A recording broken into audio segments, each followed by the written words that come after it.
Good morning, members and officers and members of the public that are joining us online. Welcome to the Place and Resources Scrutiny Committee on the 28th of March 2024 in the Council Chamber at County Hall. My name is Councillor Shane Bartlett and I'm chairing this meeting. Officers attending for the overall agenda are Jan Britton, Executive Lead for Place, Jonathan Mayer, Corporate Director, Legal and Democratic, who's attending online, and Ms Lindsay Watson, Senior Democratic Services Officer. Other officers will be introduced as required during the meeting. Please remember that when you use your microphone, you must press the button to switch off your microphone after you've spoken to the system. Only allows one microphone to be in use at any one time. The red light means that your microphone is on and the camera will automatically pan towards you. Please speak directly into the top of the microphone and avoid turning your head away when speaking. Please can I remind non-committee members that they will be given the opportunity to speak before the committee debate on each item. Chairman to ask committee members to introduce themselves. So if I move to agenda item 1, apologies. Do we have any apologies, Ms Watson?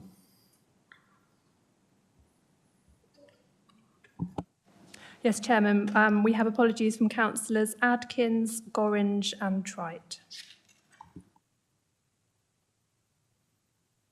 Thank you. If I move to agenda item 2, the minutes. To confirm and sign the minutes of the meeting held on the 26th of February 2024. Members, if I hear no dissent, I'll take the minutes as approved. Is that okay? Thank you. And I'll sign those after the meeting. If I move to agenda item 3, declarations of interest. Does any member have a declaration of interest they wish to make, and if so, what action will they take? No declarations of interest. I'll move to agenda item 4, the Chairman's update. And I think this is going to be read by Neil Turner.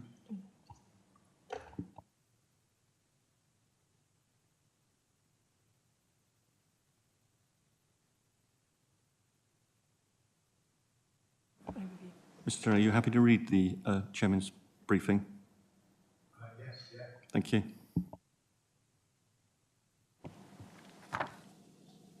So, Neil Turner, Service Manager for Highways Network Operations. This is a briefing note on the subject of road and street works, traffic management and reinstatements.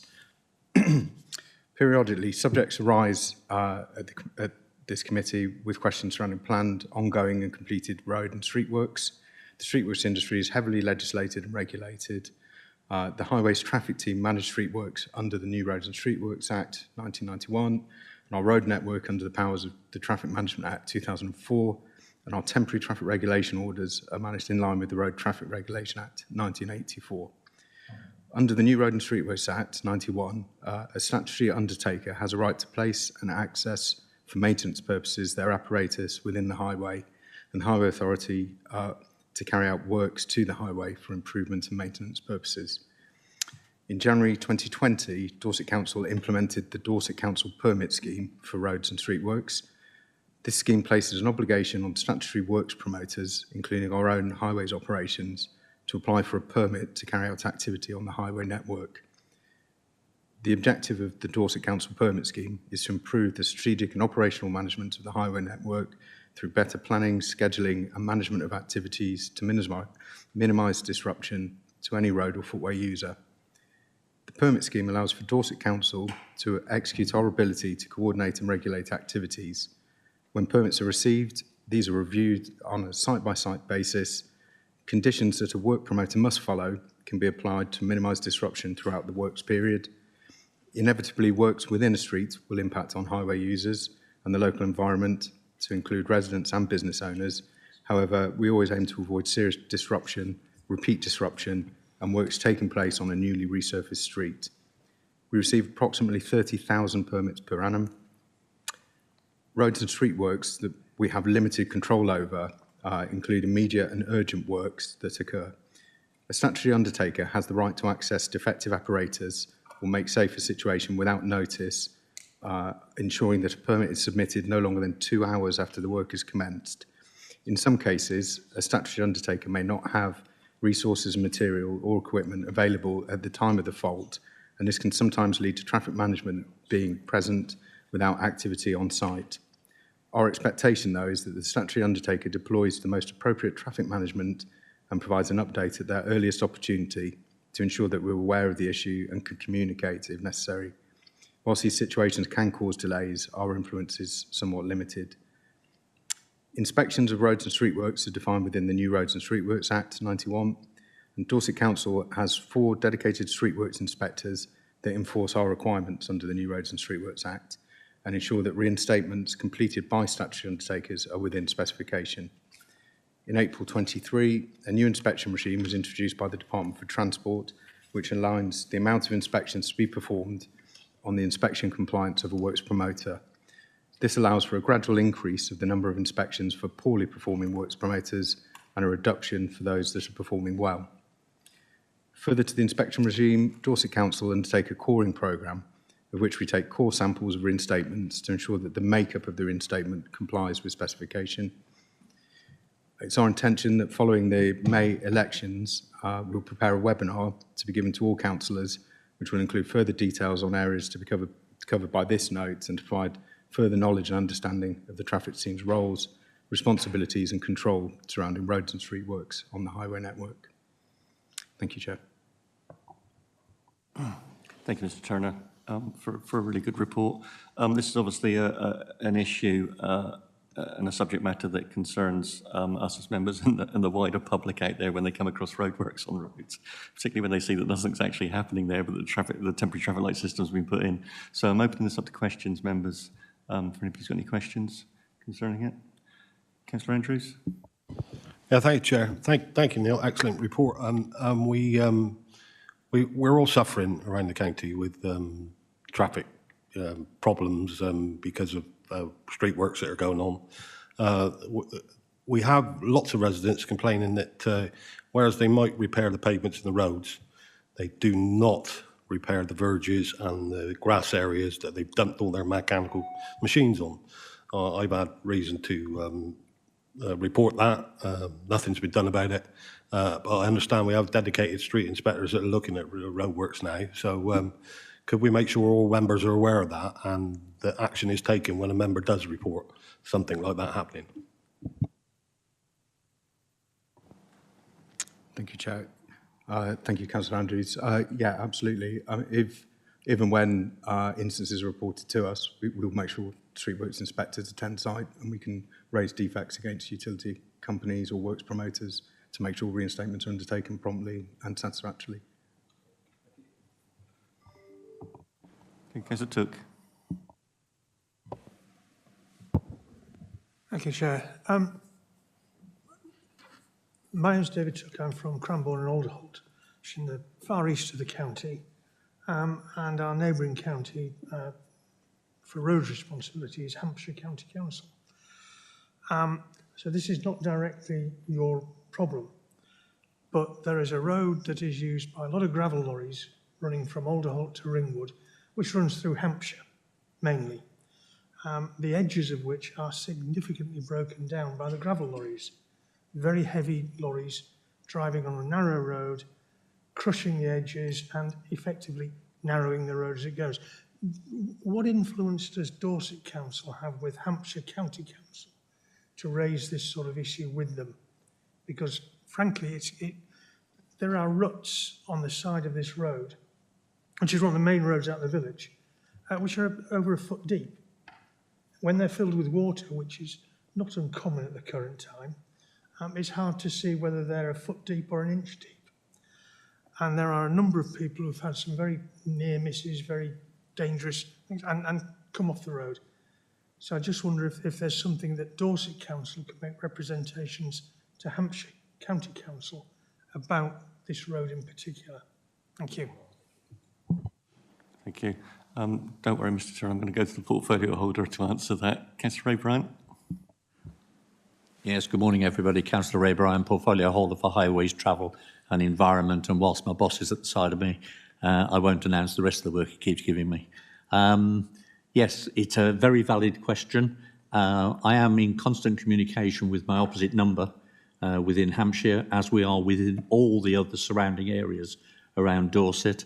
But I can confirm that officers regularly meet with their opposite numbers, and these sort of things are raised. I know the road that you're talking about only too well. There was a fatality on it a few weeks ago, So this has highlighted it to Hampshire that something needs to happen. But of course, the roads weren't built for the heavy trucks that are now using it. And it's the edges of the road that we're suffering with the most.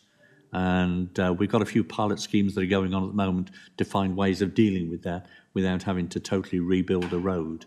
But I take your point on board, and I will actually, during the next couple of weeks, raise this again with my opposite number to make sure it's still on his list of to-do. Councillor Took, are you happy with that? And I presume as a local ward member, you'd want to be included or kept up to date with those conversations? Yes, please, and thank you for the response. Thank you, Councillor Took. Councillor Heatley. Thank you, Chair. Councillor Brian Heatley from Rodwell and Wyke in Weymouth. Before I ask my question, can I take the opportunity to thank John for the speedy and very helpful responses I've always had from him on any inquiries about roads and so on and so forth. My question is this: is there anything we can do about the widespread opinion amongst my residents and probably other people's residents that whenever the road is dug up, it's somehow the fault of Dorset Council? Thank you. I think that's down to comms team, which is probably beyond your remit, Mr. Turner, but if you want to make a response, and I'll go to the portfolio holder. It is, sorry, Neil Turner, Manager for Network Operations. It is a constant issue, it is on, isn't it, Mike? Yep. It is. We work closely with the council's comms team to put out information on social media and various channels to try and update residents. But it is a wide held belief that the council are ultimately responsible for the work. So it is a challenge, but we do try our hardest to put a reliable and reasonable amount of information into the public domain to inform.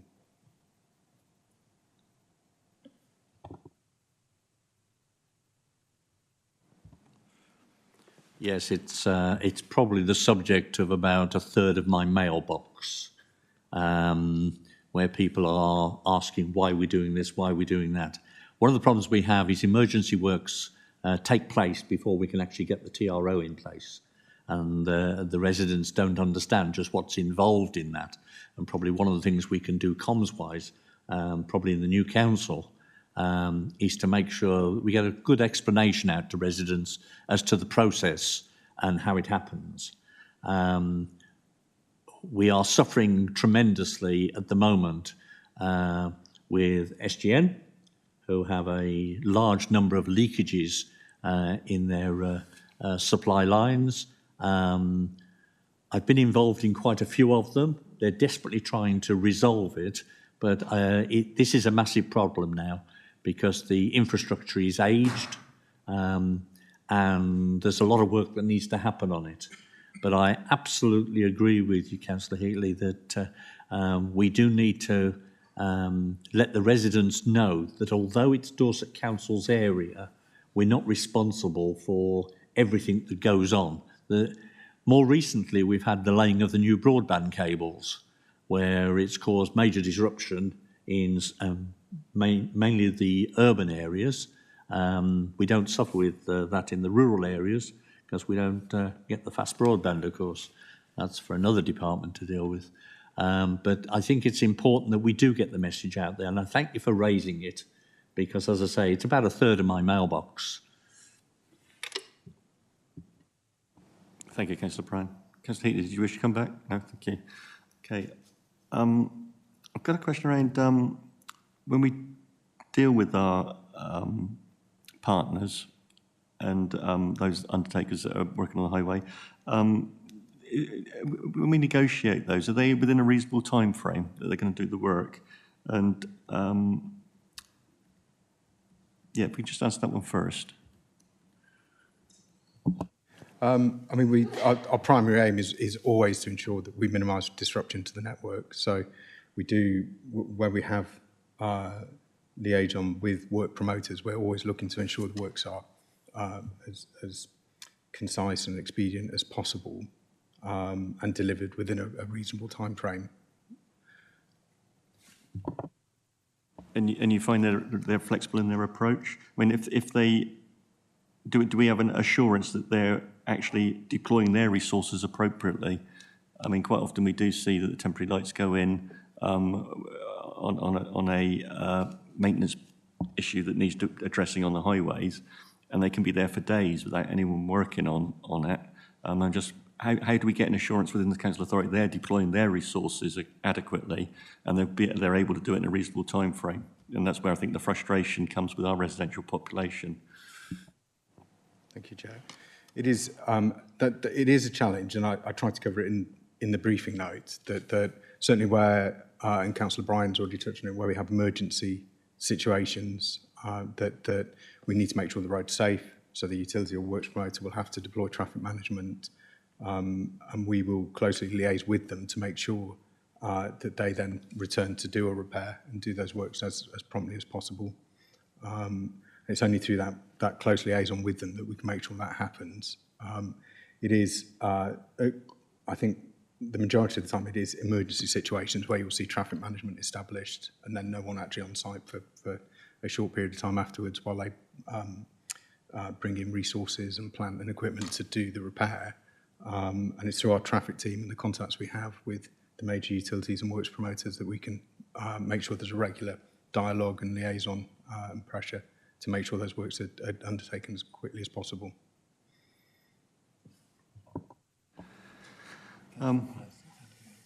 Sorry. Councillor Bryan. Yeah, if I could just add to that, more recently, because of the amount of work that the Southern Gas Network are doing, we have a very good relationship with them as far as the comms are concerned. So that's improved dramatically over the last 2 or 3 months. But we're also now asking them that where they are closing a road, they let people know a time schedule, because if it's a gas leak, they have to dig the hole out, then they have to vent it. We have to get rid of the gas before they can go down the hole and repair it. So that's probably a few days, which is why they don't see people on site. Then they do the repair work, then they have to leave it open to get rid of any gases that are there, and then they'll close it down, and then they repair the highway. What we have been asking them recently, and they have been very cooperative on this, is they're having manually controlled lights so that you don't get a situation where traffic is coming from direction A in volume, but on automatic cameras, it allows so much time in each direction. Well, with the manually controlled, we can get a far better control of that and make sure that the traffic flows are dealt with as best we can. So we are getting a lot of new cooperation from these companies, but it's a massive problem for Dorset. Thank you, Councillor Bryan. So when you've got a company, as you said, SGN, was it? You said, and you're having a good relationship with that, and you've got things that are working well. Is that shared learning? Do you then go to the other stakeholders you're working with to say that this is what we're doing here? We think we could, in partnership, work that operation better with you if we did this. Is that sort of shared learning going on? Thank you, Chair. Yes, it is, yeah. So we're a member of the South West Utilities Group, the South West Hawk Liaison Group, which is attended by ourselves, a number of other authorities and all of the big utilities and works promoters. We meet regularly and we do share lessons learned and ways of improving, as well as forward programmes of large planned maintenance works. So just in terms of the permit scheme, and they're given a specific period of time in which to do the works, if they overrun that, is there financial penalty clauses that come in? Could you give any information on that, or? In what respect? There is, yes. Yeah, that may be something that I can provide more details on to the committee after this session. I'm interested to know whether those penalty clauses are sufficient actually to make them address the issues, or whether and I don't know whether there's any sort of statutory guidance that comes from government about how much we can charge or not. Thanks, Jay. Yes, penalty levels and charges are set by the DFT, so are regulated. So we're limited in scope to as to what we can charge, but we do issue penalty charges. I can provide the committee with numbers and perhaps facts and figures around that after the session. Thank you. Yeah, wonderful. Councillor Canning. Yes, thank you. I just wonder if unfortunately, people, contractors, if they realise that the situation, would just ask for a longer period for the road to be closed. So they might think it would take 5 days to deal with a road, but they'll put in for 7 days or 10 days, to give themselves as much flexibility as possible. Is there any way we can influence that so that the periods being asked for are what they need to be? Yes, when a works promoter or a utility company applies for a permit, every permit is scrutinised, and we do check that the timeframes that are being applied for are sensible and appropriate, and we do challenge some permit applications if we need to, and agree shorter timeframes. So that process does exist, and every permit application is checked. I think last financial year we had over 30,000 permit applications, so it is a big job to do that. But we do regularly review and challenge permits if we think appropriate. Thank you. Councillor Andrews.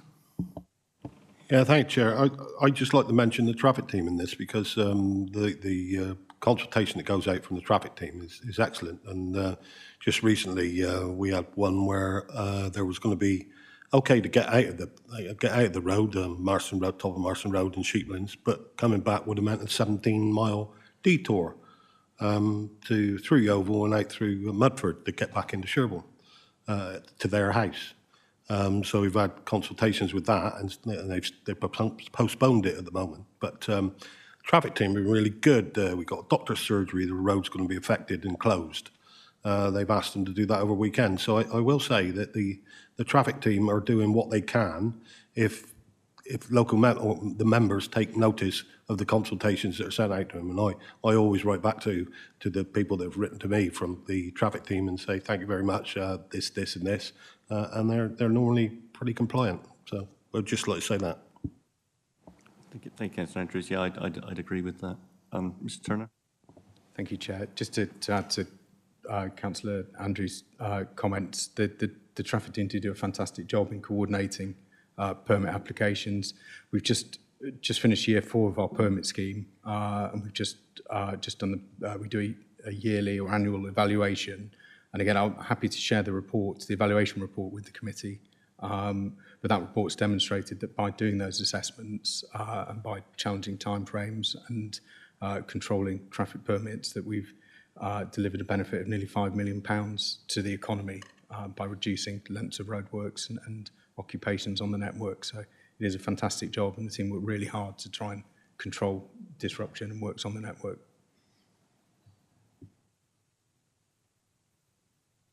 Thank you, Mr. Turner. Although I'm in the middle of questions from the committee, I gather that Councillor Somper, who's portfolio holder for Adults and Housing, wishes to speak. She's online.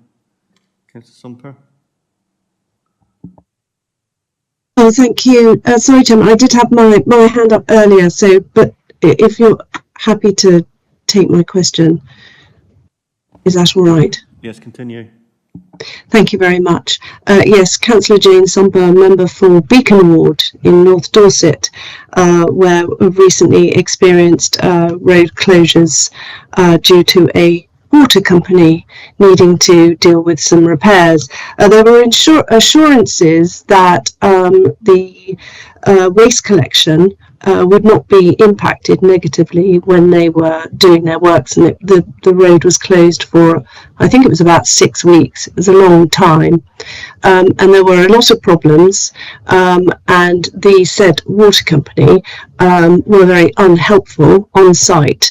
What is available to members or residents to make complaints either through the council or directly to the company, particularly when the assurances were in place that disruption would not happen in relation to those waste collection services. It was very frustrating, and people on site were incredibly unhelpful. Thank you, Chair. Councillor Sump, I'm sorry to hear about the disruption with that particular closure. Initially, we would recommend that residents, members do liaise with the works promoter. Their contact details should be on site, and they should have information boards with appropriate contact numbers and details. If there are still issues being experienced, the most appropriate route is to raise that with our highways traffic team, and then we can also speak with works promoters and utility companies directly and raise concerns through that channel. Thank you. That's very helpful, and our works team and council officers did do their best to intervene to help as best they could. Eventually, we found some form of compromise, but it was the initial disruption that was very unsettling. But thank you for that response. Thank you. Can I just move to my last question, which is the quality of the reinstatements? Which I think has always been a bit of an issue, I think, with members and particularly with the public. And I dare say Councillor Bryan's email box is full up with people with suspension problems and alloy wheels being bent. And I'm not talking about the potholes, but for how long after are they inspected? Because often the road is left in a poor condition with further deterioration over time. So they come in and do the immediate remediation works, but as we all know, then the compaction starts to happen and it starts to sink. With it then the water gets in there, the frost, we then get a deterioration of the road, which then Dorset Council have to pick up the cost then of resurfacing the road on a surface of road that probably would have lasted much longer if the reinstatement had been that much better. So how long after do we continue inspecting that, and what is the reasonable time frame and where we can bring them back in to do that remediation works again? Just like some understanding around that, please. Thank you, Chair. So we do different categories of inspections. We do inspections at 12 months plus from reinstatement. But also, I think the key point is when utility companies, works promoters undertake works in the highway and reinstated, they are bound to guarantee that reinstatement for a period of 2 years plus. It does vary depending on the type of works and the depths of the work. So if there are issues that are reported to us, we can then we can review and inspect, take core samples and make sure depths of material are adequate, and we can ensure that the company that originally undertook the work pays for and carries out a further reinstatement. I presume this inspection is done by the community highways officers? Thank you, Chair. No, it's not. No, we have a team of dedicated street works inspectors. So our community highways team do safety inspections. If they notice, if they identify a failing reinstatement during their inspection, they will also note it and raise it with the utility company. But we do have a dedicated team of street works inspectors who will attend and inspect and review reinstatements of street works specifically. And I guess there's a role here for ward members to actually enable that by reporting if they think there's an issue in hand. Absolutely, yeah, to be encouraged. Thank you, members. If there's no more questions, are we content with that? Yeah, with that report. Mr. Turner, I know you came in at short notice because the officers had to be called away to an emergency meeting, so you were substituted at very late notice. I do appreciate it. I think you've earned the title of super sub, so thank you. Okay, thank you for the report. I think we've all learned a lot more from that. Thank you. So if I move to agenda item 5, Ms Watson, public participation. Do we have any questions from the public, please? Chairman, no questions on this occasion. Thank you. If I move to agenda item 6, questions from councillors. Do we have any questions from councillors, please, Ms Watson? Chairman, again, no questions on this occasion. Thank you. So I've moved to agenda item 7, Planning Convergence and Transformation Programme, and the recommendation that Place and Resources Scrutiny Committee note the contents of the report and endorses the continuing implementation of the transformation work including commitment to continuous learning and improvement, and we can make recommendations on this. So the presenting officer is Mike Garrity, Head of Planning. Is to include a presentation, and he is joined by an array of officers, I'm pleased to say, who will obviously introduce them as they need to speak. They'll introduce themselves. So over to you, Mr. Garrity. Thank you. Yeah, thank you, Chairman. Are you happy for me just to take a minute to introduce the team for members' benefit? So obviously I'm Mike Garrity, Head of Planning. I've brought with me Sarah Dackham, who's our digital business partner. Naomi Macklin, our business manager, who deals with all our sort of support services. Alison Turnock, who's the conservation service manager. Anna Lee, who is the DM and enforcement service manager, and also our enforcement manager, Darren Hobson. There are a couple of other colleagues who haven't come with me. Hilary Jordan, who's spatial planning service manager, and David Kitcat, who's building control service manager, who couldn't make it today. But between us, hopefully we'll be able to field any questions that the committee might have. If you're happy for me, Chair, I will just go through the report and highlight, maybe give a summary of the purpose, I suppose, and the background to it all. I guess probably an important starting point to just reflect on is that the context for this is that Dorset Council is a relatively new authority. I mean, we're all aware of the fact it came into existence on the 1st of April in 2019 and is also one of the largest authorities in the country. Within that context, we saw a convergence of 6 former planning authorities, and that combined a number of different functions across district and county duties between first and second tier functions. We inherited, I suppose is the word to use, transitional arrangements from the move from the former authorities into the new one. So I think from day one, there's an element of finding your feet as an authority and understanding whether or not what you've got is fit for purpose moving forward, facing the challenges of that new authority. So I think that's the broad context. At the beginning of the authority's sort of inauguration, the council quite wisely, I think, took the decision that it wanted to sort of prioritise certain transformation programmes to actually assist the authority in moving forward and advancing as quickly as it could. We were sort of fortunate as a planning authority that we put our bid in for that quite early on and succeeded in getting support, which was actually critical to us, I'd have to say, both financially and in terms of the officer support that we've got through that, because the scale and scope of transformation is pretty significant. So I mean, you'll see from the report that in paragraph 2.1, I just outlined some of the range of functions that we carry out, including things like minerals and waste planning. We've got definitive maps. We have planning functions, building control, conservation duties, some statutory other aspects of advice that we give.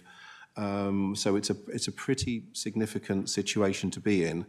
We had also 6 former local plans that we still have in existence as saved local plans that operate, as well as minerals and waste plans that cover both areas. So the policy context for decision making is complex.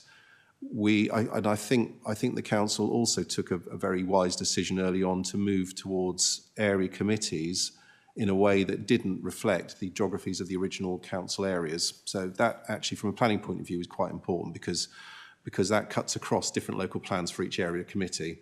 So they're having to consider a whole range of different issues.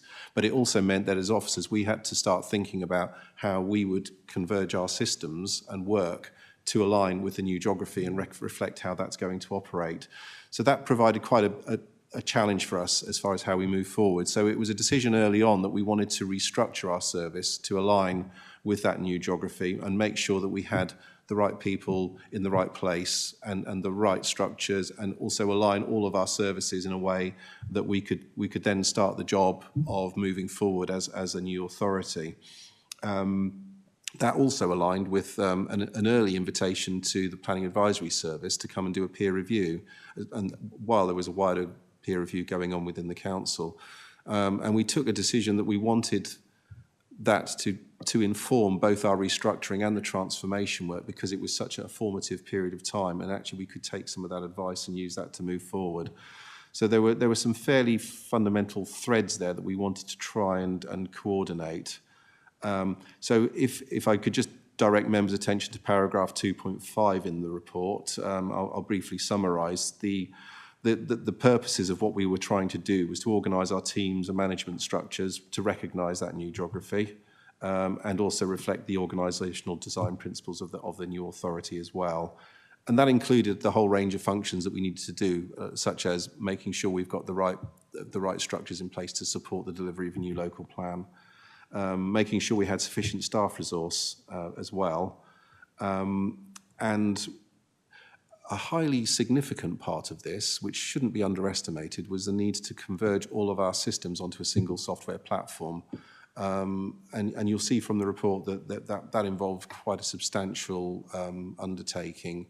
We had a myriad of different software systems, and from an efficiency point of view, that's important because it means officers are having to carry out their everyday functions, go from one system to get information, log on to another system. It's time consuming, and multiplied by the fact that we get upwards of 4,000 applications a year, that makes the whole system very clunky. And it also makes the front-facing part of our portal for customers very difficult to actually get the information they need. So that was a really critical part. But that's the kind of task that really does need a multidisciplinary approach to actually bring forward, and also the support that's necessary to deliver that.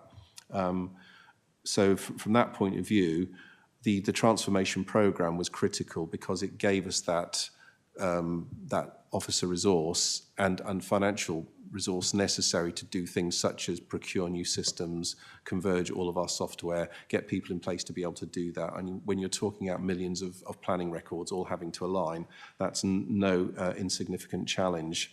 It also involves quite a lot of logistical challenges, because whenever we're making updates and changes, we have to shut systems down, which means that people can't go onto the portal. It means that we have to think about when committee dates are, and the fact that we have 3 area committees and a strategic and technical committee, that provides very limited windows of time that you can actually shut systems down. So I think this required quite a lot of project planning and coordination of the work that we were doing. So in effect, the project as a whole has involved a number of strands, the first of those being convergence. So the first bit is getting us all together onto the same system. And that's been something that has been achieved over time, so that we're all operating now from the same software platform. That also included people that weren't directly involved in the planning service. So we had land charges and road traffic also coming onto that system. So we were able to get some benefits from merging systems and ensuring we were all operating off the same platform. So that makes it quite effective and efficient for us to actually have that. The system we've got is also one that is very good in the sense it's quite configurable and adaptable, but it also makes it quite complex, because it's not like just picking something off a shelf that you just run with. It's something that you have to work with and constantly evolve. So the project team does have regular stand-ups to actually look at ways we can improve, do things, change templates, look at systems and how they operate to actually make sure that we're operating that as smoothly as possible. And to give a context as to why that's important, I'd say that the strands that really make a difference to this are, firstly, on an operational efficiency point of view. It means that there's consistency around how we use templates, how we log information onto software platforms, and how that is then checked and made available for public use when it goes onto the public-facing side of the portal. It is also a really important stepping stone to making sure that we can start to really transform the planning register in a way that is really effective as far as the customer is concerned. So, for example, it means what we're trying to get to is a point where our town and parish councils can actually configure information around what their actual day-to-day needs are. So that actually helps them to get the information they need, but at the same time, it takes the pressure off us as an officer team to actually have to provide that information directly. And And it also means we can start to think about how much more intuitive the front-facing portal is to members of public, to applicants, and everybody else. So that, I think, is an important aspect as far as customer service, but at the same time is really good as far as our effectiveness is concerned. So it helps reduce time. The other strand I should mention, which is part of that transformational link, is that it has enabled, well, two things really. It's enabled us to think about how we actually get the benefit of being a unitary authority, because actually we have a vast resource of expertise across Dorset Council. So we can try and actually ensure that we're working in a much more coordinated and effective way across different services, not just within planning, but also our other colleagues that exist across the council. And the other aspect of it, which is really important, is that it actually gives us a platform to start moving forward and improving services in other ways as and when we see that coming forward. But that means, what I was going to follow on to say, is that value-added services, ones that actually bring us in discretionary income, are things that we've also been trying to accommodate through this transformation. So what we've been promoting quite effectively to date is much greater use of our pre-application advice services, uses of planning performance agreements with applicants, where we're actually getting additional resource coming in from those applicants to give them pre-application advice, which helps front load all the systems. So when the applications come in, hopefully, if they've listened to the advice, we're getting applications that are more likely to have a smoother path and are more time effective. So these are all things that are going to be increasingly important as we move forward, because government are consulting at the moment on a number of changes which are looking at being much stricter on local authorities in terms of timeliness of decisions, and the prospect of returning fees if they don't get decisions in a certain period of time, and also returning of planning fees if those decisions aren't made in a timely way. So that's actually quite a significant challenge for us, and it will be for a lot of authorities. I mean, it's not the principle that we would disagree with, but the risk for us is quite significant there if we don't get our systems working effectively and smoothly as possible, because that would obviously have budget implications as well. And I don't particularly fancy the idea of officers having to spend a long time working on a planning application and not getting any fee for it. So I don't think that is something we want to see happening. So the convergence was a key part of that.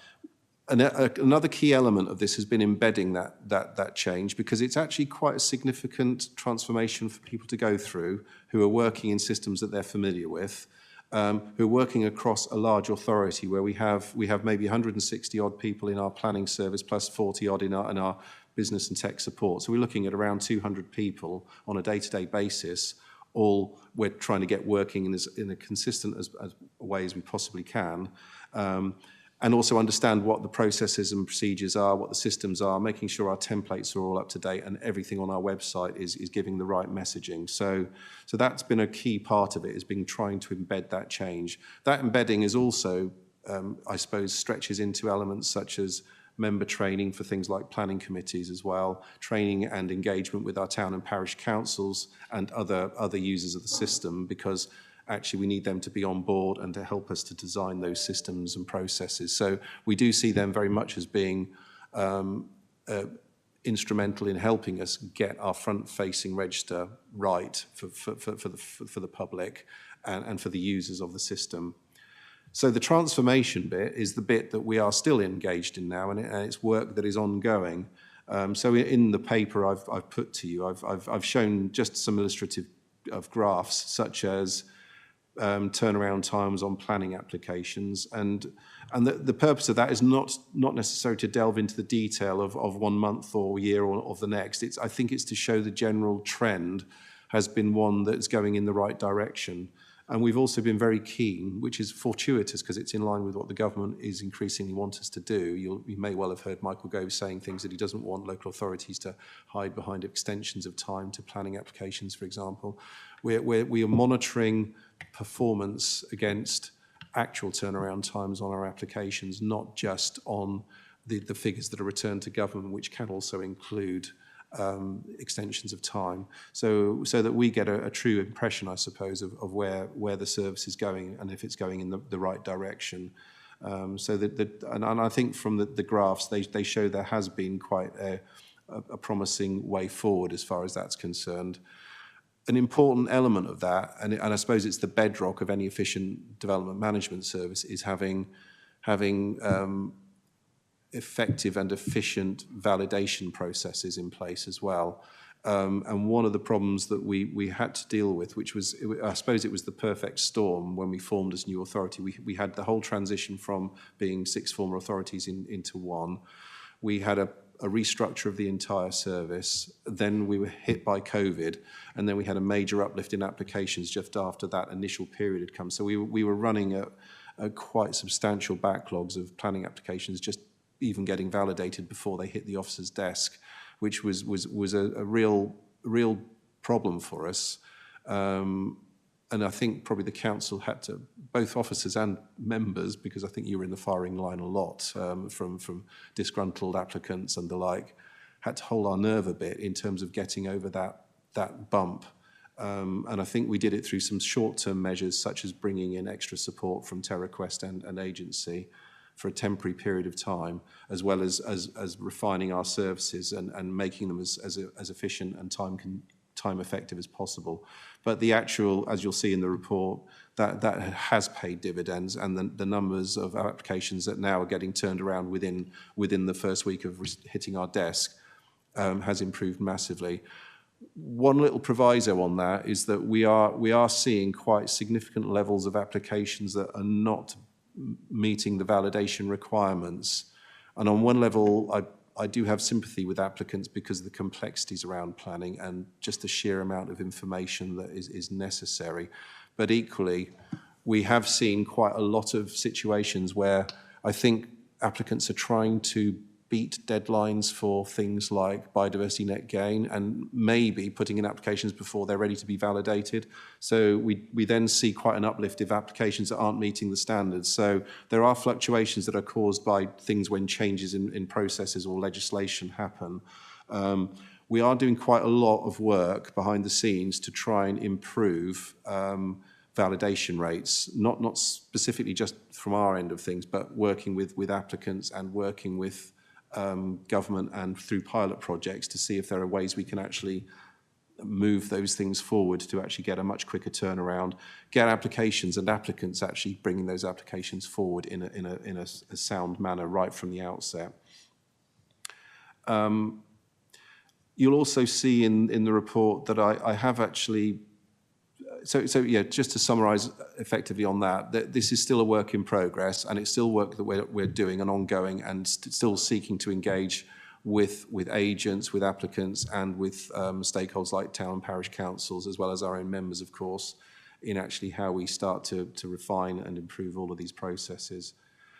Section 4 of the report just picks up on the fact that an invitation, well, the South West audit had been asked to give us a perspective on our own planning service from the planning enforcement side, because essentially to try and give us some form of guidance or steer before we carry much forward on any further work on the planning enforcement side. And Darren, who's the manager hasn't been in post that long, but is obviously sort of looking at a whole range of systems. So anything that we can do to actually assist with that is something that we're keen to do. But there will be further areas of work that will need to come forward and be refined, such as our enforcement policy. There is also a graph in there that just shows actually how numbers of cases have been closed over a period of time. And I suppose one of the main takeaways from that is that there's quite a significant number of those end up being situations where there isn't actually a breach of planning, or permission is not required, or they're resolved through negotiation. So there can often be a perception that there isn't a lot of enforcement notices going out, but actually that doesn't actually tell the full picture of the story. So it's just for members of awareness that in a number of cases, enforcement will be managed not by actually going to direct action. It will be managed through a number of other means. And I suppose towards the end of the report, you will see that it just gives an overview of the financial implications and to give members an understanding of what the actual transformation programme has given us as a resource in terms of how it can assist us in actually delivering the transformation. So it's £1.1 million was put into the pot for that transformation work, which we've been managing through a project team to ensure it's delivering the bits that we need. Quite a key part of that has been around the convergence side in terms of software procurement and pulling things together and all the support work that's been necessary to get that moving forward. But there is still some of that money is earmarked as well for actually the transformational elements that as we move forward, work that we need to be doing to actually make our systems as customer friendly as possible and to be as effective and efficient as they can. And I think probably, Chairman, if that's okay for now, that just gives an overview of my report and perhaps just open it up for any questions or issues you wish to raise. Thank you. Thank you, Mr. Garrity. Due to the fact, unfortunately, the portfolio holder for planning is unable to be with us as a prior commitment, I would normally go to the portfolio holder. I'm just going to ask the leader who's in the chamber if he wishes to make any comments at this point. Thank you very much, Chairman. Yeah, I'd like to add a couple of comments to what Mike Garrity set out this morning. I think we had our early problems. Of course we did. Bringing 6 into 1 was always going to be a challenge. We had the problems of COVID and all the ramifications of that. But I think the decision we took to get it right and move forward and take the early hits around delays in dealing with applications because we wanted to get the systems by area into the new structures, I think was the right one, because I thought although there was a short-term pain, there was a long-term gain from it, and I think the long-term gain is showing today. I don't get any hot phone calls about planning applications. I did in the early days, and it was all a case of we were working as best we could to do work rounds to get applications, particularly the big ones, dealt with in a timely way. But I think the decision to hold fort and make sure we got all of our systems, which we did by areas, in place was absolutely the right one. And I can certainly quote from my own experience from around the country. There are others that have done what we've done, which is a huge challenge, didn't follow that particular route, and are paying the price for it today because they perpetuated the problem of convergence over a much longer period. And I think by doing what we've done, we condensed it into a period of time, we managed it the best we could as we got ourselves equipped to go forward in the way we've done today. So I think the overall performance of our planning system, Chairman, and the way we go about dealing with applications, the validations and that sort of thing is always a challenge, because inevitably it's such a complex thing when it comes to filling forms in. There's bound to be bits and pieces that need tidying up before you can validate. So I think people, generally speaking, know that. So I think overall, from a planning perspective, I think things are going quite well. If I can just touch, if I may, Chairman, indulge you for a couple of minutes and talk about enforcement, because I still get phone calls about enforcement. Now, I know I can see from the graph and what you've said, and I know from my own knowledge and experience that things have improved, but it's still an area of contention where a lot of people get concerned about things that go on in there, particularly members of this council, parish and town councils, get concerned about the fact that things seem to be happening that shouldn't be happening, and what are we going to do about it? It's either happening because it hasn't got planning permission, or it's happening because it's got planning permission, it's not in line with the planning permission that was granted. And I think there's some merit in looking at that. I know we've got new people involved in it, and good to see that the improvements have been made, but I think there needs to be an acknowledgement that there's a little bit way to go yet to get it to where I believe we want to get it and bring it up to the same standard that I think our overall planning service is achieved here in Dorset Council. I think you should be very proud of the work we've done to get to that, but recognise at the same time that there are still areas for improvement going forward. And on the last point, if I may, you mentioned the financial implications. We did set money aside, quite a significant amount of money, because we thought it was an investor save. If we got it right by the right investment, it would enable us to offer a really comprehensive, efficient planning service. But I'm just got interested in the fact that if we've now finally got an increase in planning fees, and one would have thought that will make a difference to the viability of our income going forward. And it would be useful just perhaps to get a little bit of an overview, Chairman, while we're here, as to how we see that going forward in terms of the income generation for this council. Thank you very much. Thank you, Councillor Flower. I've got some questions around that income and that financial later on in the debate. I'm going to go to Councillor Sumper now, who's got a question. Councillor Sumper, portfolio holder for adults and housing. Thank you very much, Chairman. Yes, and there is much to applaud in this report, I think, and it was always going to be an enormous and huge task, and that was going to take time, and there were going to be bumps along the way.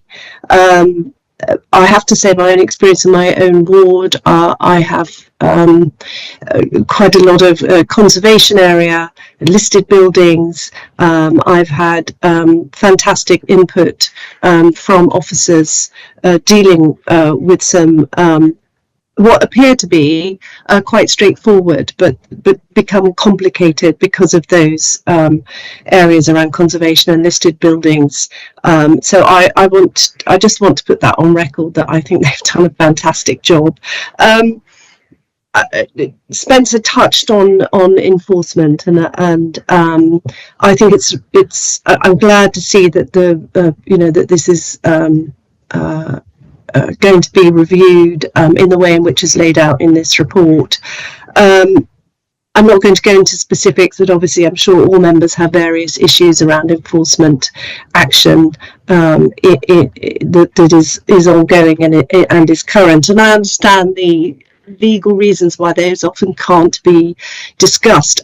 Just looking at the points that the audit is actually reviewing, I wonder if there might be a better way of updating residents and members as the enforcement action or as the enforcement investigation is underway, because, as you've said, it goes very quiet and then nobody knows what is going on, and it can take some time, and there is a gap. So I think it would be helpful if there were a way that the communication could be more effective with residents and with members in particular. I'm also very pleased to hear the word, what you didn't actually say, but I think I would be described as collaboration with the towns and parish councils. They're obviously key in this area.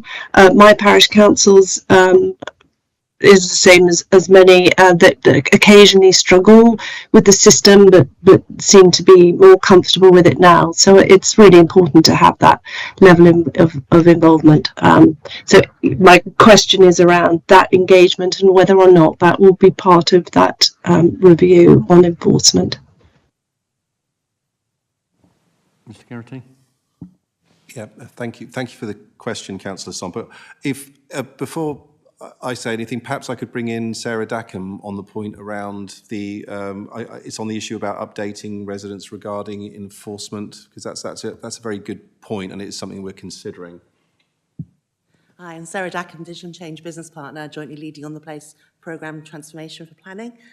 We have got plans to look at building a tracking system for enforcement into our planning online registers that we're developing, that we've talked about. So it is coming. We just have to get you there.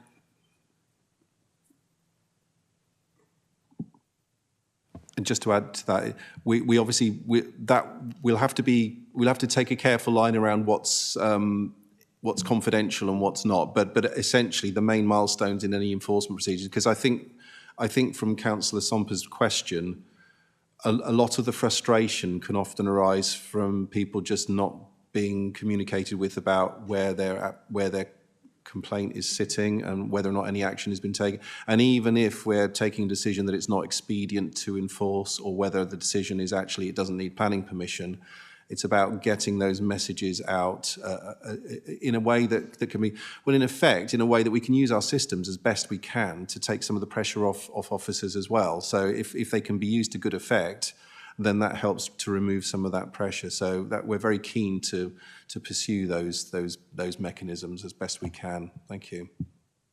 Thank you. I'm very glad to hear that. I see officers there in the back here. I know that I've been emailing about certain issues, and I want to thank them for their help. Okay, thank you, Councillor Somper.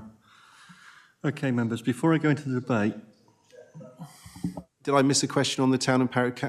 Did you want me to answer the question on the town and parish council engagement as well? Sorry, I forgot to come to that point. Yeah, just very, very quickly to say, yeah, fully support that, and we are going to be rolling that out. We have been doing area-based and wider engagement sessions with town and asking for their views and using workshops and the like. And I think they've been invited to put their names forward as well to help us in terms of testing our systems and seeing how they can be adjusted to their needs. Because actually, the town and parish clerks are using them a lot. And they're actually really helpful in terms of telling us what's necessary. So thank you. Thank you. Councillor Somper, are you satisfied with that?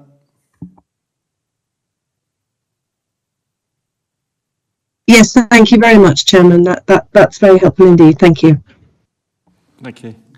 Okay, members, before we enter into the questions from members, I've got two things. One is obviously a reminder that we can't delve into any current enforcement or planning applications that are going forward at the moment. As you know, planning is a quasi-judicial committee, just planning statute law, so we can't delve into those.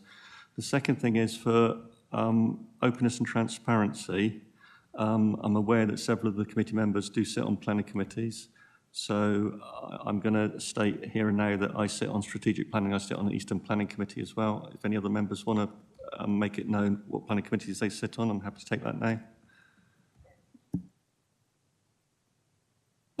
Yeah, Councillor John Andrews and Sherborne, I sit on the Northern Area Planning Committee. Councillor Heatley? Yes, I also sit on Northern Area Planning. Councillor Took? Yes, I sit on the Eastern Area Planning and the Strategic and Technical Planning and also on my Parish Council Planning. Thank you. Okay. Just bear.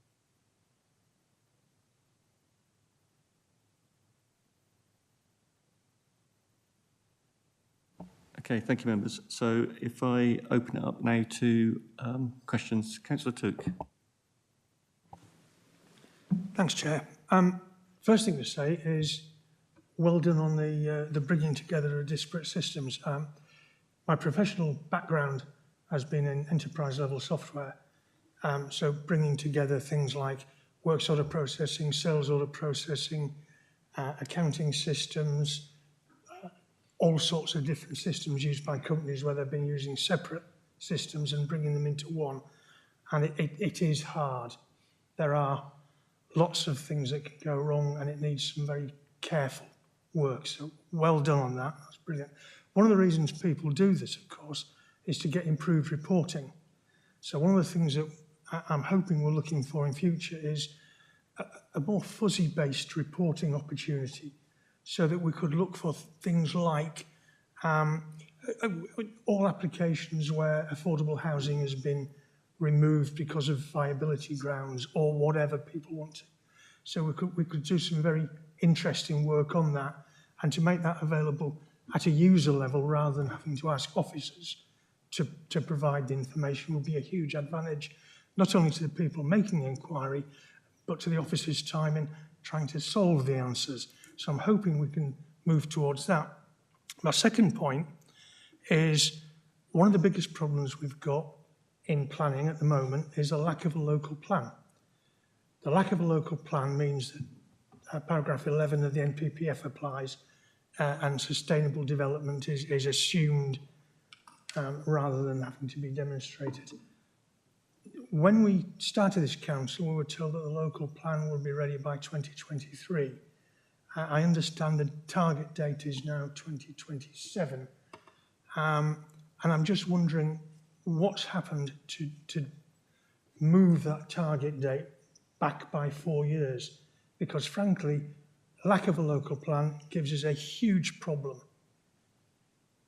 Thank you. Thank you, Councillor Took. I'll go to the Leader of the Council, Councillor Flower, to answer. Comment in the absence of the portfolio holder for planning, because what David said is actually not quite right, because in the structural change order it said that we should have a new Dorset local plan in place within the first 5 years of this council, so it's not 2023. I've looked at the scheme that went through cabinet in early part of this month. And in fact, I think it's about 2 years shift in the timeline to get ourselves through the examination in public, which is a really critical thing. And I recall during the last cabinet meeting, and I think you were there, Chairman, when I asked Mike to explain to members that as a plan emerges, it starts to gain relevance, it starts to become material. And it's not true that we haven't got plans. We've got legacy local plans all over Dorset. And that's what you've said earlier, that you have to use in a planning committee to determine the merits of an individual planning application. So it isn't that they were devoid of any plan. I'm sure that's not what David meant, but we're not devoid of any local plans, because we have got them. What we haven't got yet is a Dorset-wide local plan. There's been no delay, and we went out in July 2021, did a comprehensive consultation, as you were aware, Chairman, with the public. We got about 9,000 responses, which is a huge number. Took quite a few months to analyse all of that. We got a lot of learning out of that. And as a result of that, we stepped back. I got involved in that. We stepped back and looked at what do we really want? Do we want a local plan that chases numbers? Or do we want a local plan that's strategic, based around the needs and aspirations of the people of Dorset? We went for the latter. And by virtue of that, we've now got a situation, we've got in the Regeneration and Levelling Up and Regeneration Act, as it is now, is a different approach, and we are working now on producing our local plan that meets that particular aspect of the strategic and the needs-based type approach rather than the previous standard methodology. So we've moved a long way. I think we've moved a long way, and the delay, and it isn't a delay, it's just an extension of time, is in the interest of getting the good plan to come out at the end of it. Before I come back to you, Councillor Took, which I will do, my understanding is that the legacy local plans we have are losing weight now, and the local plan that we are trying to put in place is gaining weight, and they're doing that at the moment. Yeah, I'm also mindful in the report that I think part of the reason why we delayed our local plan was we were hoping to align it with legislation that was coming down from government so that it would have more robustness to it going forward, if I understand it correctly. I'm happy for you to come back and reply very quickly, but I'm going to go back to Dave, Councillor Took as well. Yeah, thank you, Chairman. Yeah, just to echo Councillor Flower's comments, that there has been, it's a no small undertaking to do a local plan that is covering such a large area, and we want to make sure that we're taking account of all the responses. We actually had very good level of responses to our consultation. We want to make sure our plan is fit for purpose moving forward, and there are some significant changes that still are finding their feet with government, and we still don't yet have some of the guidance on that. So there's, for example, things like sets of national planning policies for development management that we won't need to put into our local plan. So there are some very good reasons why we want to make sure we don't do abortive work and we're actually getting our plan ready for that. But I would just add to the point that we haven't stopped work on the plan.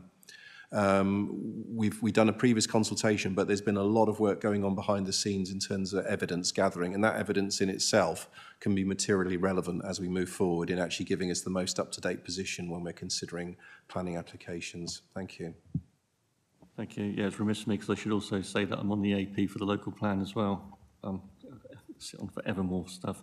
And I have sympathy with Councillor Took's question, because I think there is a worry within the general public and within members in this chamber even about speculative development because of the weights of those two plans and where they're going to meet. So Councillor Took, if I can go back to you. Yes, there are local plans. The East Dorset local plan in 2002 with the 2014 core strategy. That's out of date. NPPF paragraph 11 is quite clear. 2014 core strategy, not a local plan. The paragraph 11 of the NPPF is quite clear that these plans have virtually no weight and that there is an assumption in favour of sustainable development. So to say that we have local plans is technically accurate, but I think not as helpful as it might be. In regards to the timescale, when we first started this council in 2019, we were told that we should have a local plan in place by 2023.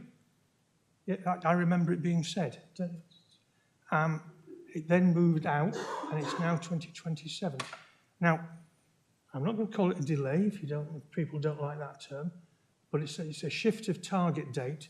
And the target date has moved. The point I'm making, however, is that this gives a real problem to the local area planning committees and to the planning team, because they have to look at NPPF paragraph 11 and look at the assumption in favour of sustainable development rather than what is in these expired local plans. So that's the thrust of what I'm trying to say. Thank you. Okay, Councillor Took, in your question there, you mentioned, I think, a risk around sustainable developments. Did you mean speculative developments? NPPF talks about sustainable development, and it defines sustainable, but speculative development then comes from that. So the assumption is that any development, unless you can prove it isn't sustainable, is sustainable. Thank you for that clarification. Councillor Flower. For a second, I need to come back to David's point about the East Dorset local plan being approved in 2002. It was actually adopted in March 2014. That is the local plan that sits at the moment, not 2002. So it's not as old as some people might think it is. I mean, we need to make sure we get things factually correct, because this is in the public domain. We need to make sure that people don't get misled by comments that are made that are factually incorrect. So it is 2014. It was in the structural change order that we had to have a plan in place for 2025. It was an arbitrary figure. It wasn't based on necessarily on the processes that have to be used to create a local plan. And as I've said earlier on, we are working on it. We've never stopped, and we will have a local plan, I'm sure, that will fit the needs for Dorset. Thank you. I mean, I would think and I would hope there's a consensus across this meeting in the chamber is that we need to do that local plan at pace. I'm willing to let you come back, Councillor Took. Are you content with the answer?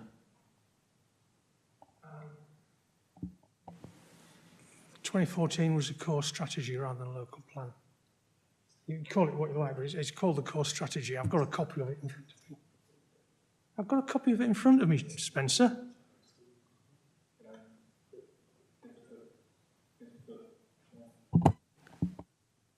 I appreciate it's written down as core strategy, but it was East Dorset District Council's local plan. I was on East Dorset, although I wasn't elected until 2015, and the plan was already adopted in place, and it was 8 years in the making, I think.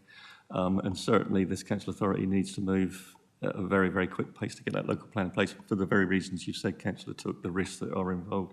Mr. Garrity, did you want to come back on something? Just, I mean, to say the core strategy is a statutory development plan, and obviously one of the things about a core strategy is it sets the spatial direction of policy. So any of the saved policies that would have existed in the 2002 plan would have been considered as to whether or not they're up to date in the context of that wider strategy. So it's not that the plan expires, but authorities inevitably have to take account of any change in circumstances as to whether or not a policy remains up to date.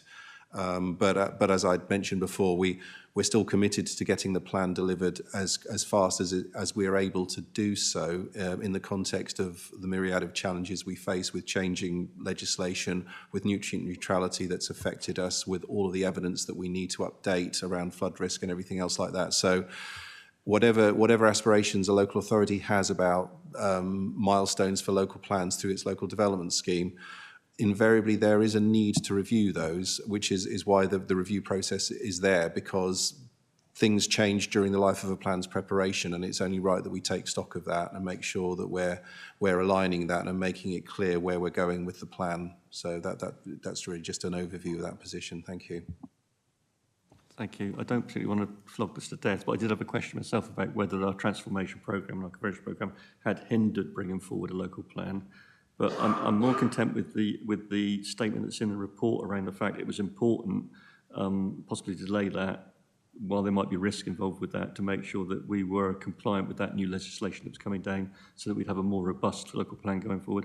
I think one of the failings that have been in the previous local plans was about that renewable energies within the policies, where we really did miss a trick there, it would seem, that time and time again planning committees have sat looking at applications, and we haven't had the strength to be able to put in the solar panels, the ground source, air source heat pumps, and all of that type of thing.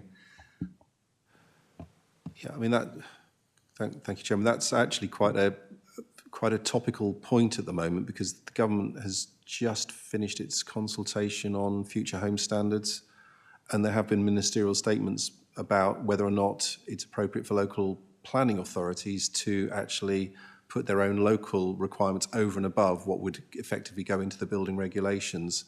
So that's an area that we'll still have to wait and see where government comes down on, whether or not it allows that scope, because I think there's been a reasonably joined up approach from local authorities to say they would like the flexibility of being able to impose their own local standards in certain circumstances, because there may be good reasons for doing so, i.e. where you want to achieve even the highest possible standards of energy efficiency in a building site. So again, it's just another example of something that is a changing sort of goalpost as we stand at the moment. So, but I think coming back to your point, we want to make sure that our plan is putting climate emergency and the risks of that and the resilience to climate change really at the heart of what we're doing as far as the policy and strategy is concerned. So that is going to be a really important part of the plan as it moves forward. Thank you. Thank you. So, Councillor Heatley. Thank you, Chair. I come to this as a member of one of our planning committees, Northern Planning Committee, but also in a sense as a normal outsider, in that I often get involved with residents who are themselves involved in planning applications or their neighbours' planning applications, and therefore I see the system from the outside and trying to understand what's going on with a particular application and so on and so forth. I've also been involved in probably the biggest, single, most contentious application that has been around in recent years, and seen how, on one side, I will freely confess, and seen how our planning system responds to that. Now, I have to say from that point of view, the transformation project you have been doing, and I think it's quite easy for us today to go away from that and think about other things, but the transformation project itself that you have been doing, while it must have been immensely difficult, it seemed to me to be completely seamless. I just haven't really noticed that it is happening, to be frank.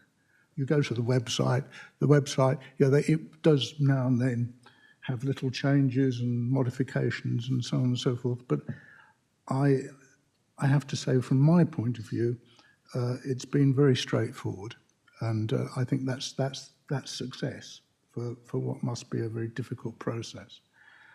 I endorse everything Councillor Somper said about enforcement, and I'm looking forward to being able to give people some good news from time to time is basically, from my point of view, what it's about, and it stops me bothering you with endless inquiries about how a particular thing is going on, which are always complicated because there's always stuff that's confidential and so on and so forth. So I think that is great. I also take up Councillor Took's point about using the system to do some things better. Now, I mean, my bugbear when I'm looking at a planning application is that I'm faced with that page which says documents, and there's about 350 of them, and I'm only actually interested in what the applicant's saying. I can't even sort them out separately. I want to know what they're saying about, say, renewable energy. There's no filter or way of doing it. And I really hope you'll be using the opportunities that the IT is offering you to make that page in particular a lot more accessible. Another rather similar thing, practically any application, when I get it and I want to look at it, I want to look at a map, maybe 2 or 3 maps at different scales. When you go to a planning committee, you are shown the relevant maps, but wouldn't it be lovely just to be able to press a link and there's a map of where it is and so on and so forth, and 1 or 2 pictures. So I'm looking forward to the opportunities that are going to be available. Thank you. Thank you, Councillor Heatley. Just when you thought you were getting to the end of the road, members want maps. Mr. Garrity. We've got maps. Sorry, it's Sarah Dackham again, Digital and Change Business Partner. Yes, I absolutely agree with everything you said. The transformation so far is just to get ourselves in order, get our data in order. There's so much more we can do now. We've got our data in order. We've got lots of emerging technology coming our way. We fully want to put all the information out so it's there for the public 24/7 and make that in its easiest possible form. Then yes, that does include maps, and yes, it does include pretty pictures too. So it's all coming. So fingers crossed by the end of the year. I think also the tabs of, although the list of documents, I think we're looking at how the system can make that much more, so you don't actually have to thumb through 300 documents to find the one you're looking at as well. So anything we can do around that to make that more easy and intuitive to use, I think for all of our benefit actually. So that's something we are hoping to deliver on as well as part of the project. Thank you. Thank you, Mr. Garrity. Are you happy, Councillor Heatley? Thank you. Thank you. Mr. Garrity, obviously this transformation in planning and its convergence has been absolutely massive, and I'm just interested to have an understanding around, I know something like 93% of applications are determined by officer determination. And obviously because the committees would never be able to cope with the workload that comes through.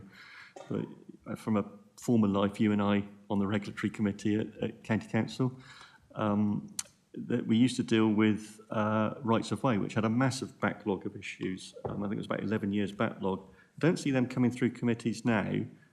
Is that all going to officer delegation? I just want to get an understanding around that, because it used to be a passion of mine, as you knew, sent on that regulatory committee, along with Councillor Andrews and Councillor Bryan as well.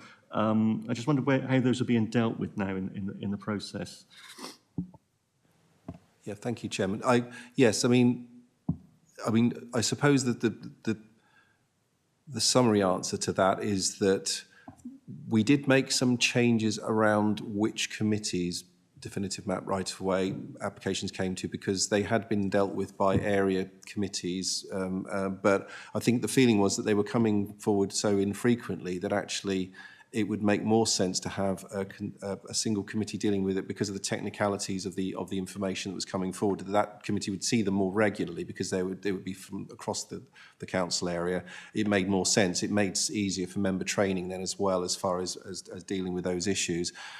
But we didn't change any of the delegations around which applications would come before committee or not. So there hasn't actually been any change. The drop-off is more about circumstance, about what happens to be something that triggers a need to go to committee, or around timing, because some things just take a long time to because of all the evidence gathering and everything that goes through it for it to actually come to committee. So the items that would normally go to committee and be triggered would still be doing so.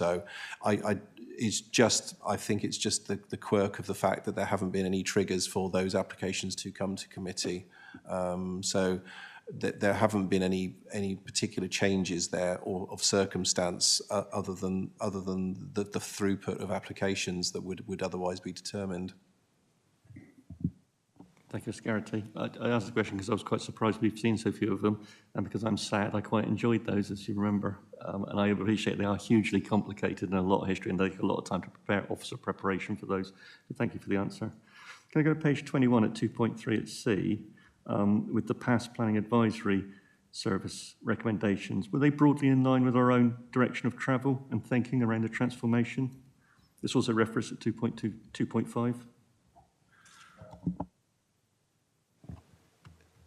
Yes, yes, Chairman.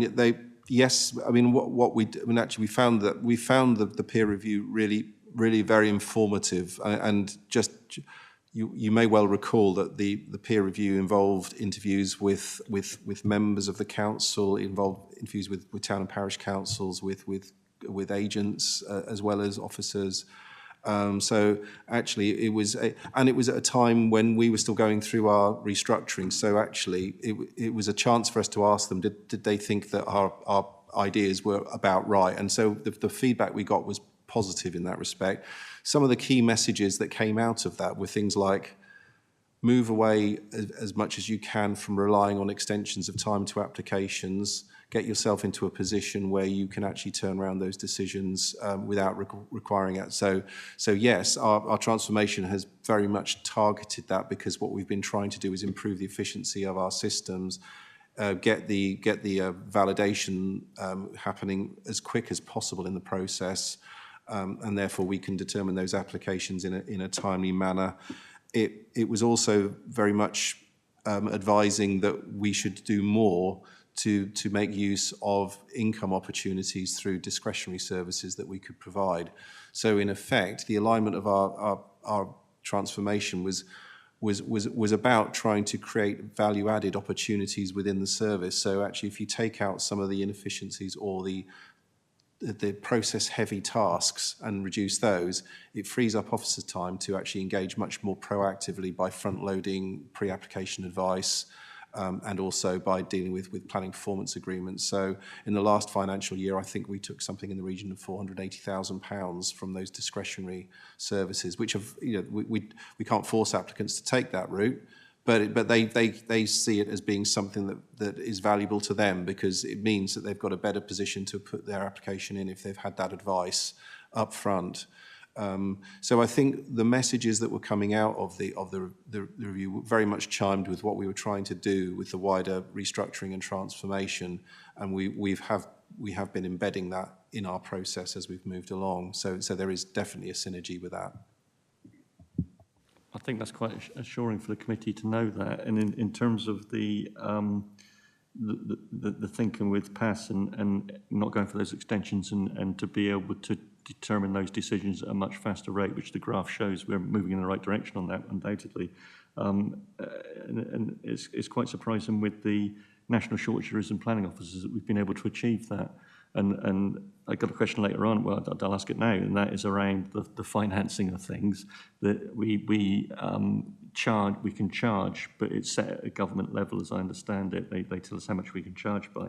And as you said previously, if we don't actually meet that determination within the deadline, then the applicant gets their fee back again, which I'm not sure if Westminster fully understood about the national shortage of planning officers in the country, because, as I said to Mr. Dunn, the Section 151 officer, when we were doing the budget back in January, it feels like the authority's trying to operate with one hand tied behind its back, and the government aren't helping by tying both hands behind the back, because if we don't actually have those application fees coming for the applications coming forward, effectively the council, through its financial systems that we have in place, is subsidising those planning applications, because we can only charge a limited amount. So I'm quite pleased to see that we're actually performing in the way that we are with everything that's going on in the background and the difficulties there are. How are we coping with that national shortage of planning officers? Are we? I don't think we're growing our own in-house, not in a greenhouse, but we're through apprenticeships, and that's going well, I take it. Yeah, if I can comment here, maybe I'll ask Anna to say something as well, because Anna's been a bit at the forefront of recruitment as far as shortages of planners is concerned in her service. But I think it has been a real challenge for us, and I think we've been on a general path of trying to reduce dependency on agency staff, where I think there was a reliance on that very much when we started this journey, really. Just because we didn't have posts that we could fill, and for us that's a big cost. It's much more cost effective if we can nurture and bring planners through the system. So we're trying to be as creative as possible through things like apprenticeship approaches, through stuff like looking at transferable skills from other professions that can add value to planning, such as architecture, those kinds of things. I don't think that has entirely overcome the challenge. We still have some difficulties, and maybe I could just bring in Anna if you wanted to add something on that, Anna. Thank you. Anna Lee, Service Manager for Development Management and Enforcement. Yeah, I'd pretty much just echo what Mike said. I mean, as you referred to, we do seek to support apprenticeships. We have a number of apprenticeships currently that we're supporting where staff are working towards their MRTPI, their Masters in Town Planning, through an apprenticeship route, which is really positive. And we're also now working with Public Practice, who are an organisation who help us to secure planners from those alternative routes, such as Mike mentioned in regard to architecture as well. So we're kind of trying to do what we can within the challenge, but we do often have vacancies within the team, and they can be a struggle to fill, but we're obviously trying to address that through those steps that I've mentioned. Okay, thank you. Thank you.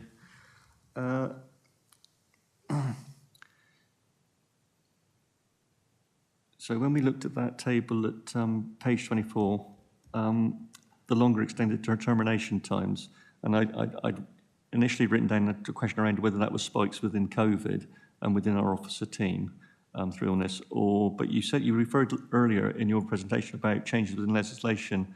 Is that some of the causal effect of those? We've got two instances where it jumped to 8 days, didn't it? Where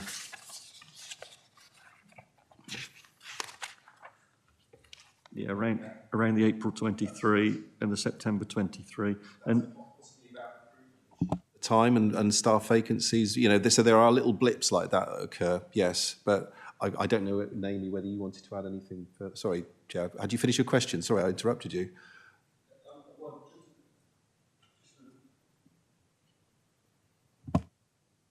Just as an add to that, what I was going to go on to say was that it would appear from the way that the performance is working and where we've managed to get those times down, that officers are happy with the software platform that we're using. I would assume because of the sufficient leap in performance that we're seeing within that graph. So our officers are happy with the way it's working. Is it working as expected? Was just the other question I was going to ask around that. Hi, Naomi Macklin, Business Manager for Place, and I manage the planning technical support teams for that. The blips you see in the graph were down to HR issues and the inability to be able to recruit to some posts over that period of time. And it was also a test of the water in regard to making those efficiencies and the vacancies that we had to see, could we cope? Can we cope with the level of staff that we have? So we're currently running still now, and our improvement for this year has improved somewhat on that graph. Again, we're back down to 3 to 4 days, and we are running with 3 vacant posts in my team, and we hope to be able to sustain that. So last year was a blip, shall we say, in regard to recruitment, and also a test of the water as to how lean could the team go and still be able to maintain those timescales. Yeah, thank you, Naomi. And just to add to the question about officer satisfaction, I do get the impression that broadly speaking, everybody is much happier with is happy with the package. It doesn't mean that it's perfect or that there aren't changes, but I think one of the things about the software platform we've got is that we're all on the same system, so that's great. So there's consistency, but equally, where there are issues, our software providers are on stand-up calls with us all the time. So if there are things that we think can be improved, we've got officers actively engaged in trying to find solutions to that. So overall, I think that's a really positive way of dealing with it. So whichever software platform you go with, there will always be some that do some things better than others, but I think the versatility of the one we've got is probably the best overall fit to the kind of system that you want and is adaptable to the kind of challenges you face. Thank you. So we've seen those 2 blips really through HR issues and recruiting staff. I'm just wondering whether internally within the directorate, we've got a resilience program built in there so we can meet those challenges. If you get half your team down that have gone down with, God forbid, another outbreak of COVID, that we've got those resilience plans in place so that because we've already appreciated the fact that if we're not determining those applications on time, then the Section 151 officer is going to get very twitchy because it's going to impact on the finances of the council authority. So do we have that plan in place? Thank you, Chairman. Yes. Yeah, I mean, I think COVID was was an actual, not useful would be the wrong word, because that's pretty insensitive what it was. It was a challenge for us, and the adaptations we had to make during that period were quite significant as to how we were working. So I think we put in place a number of efficiencies through that to actually improve that resilience. One of the things that we were keen on through the restructure that we did as part of the transformation programme was to give ourselves that consistency of cover, but also back up, I suppose, if you need it, so that we know that there are other officers within.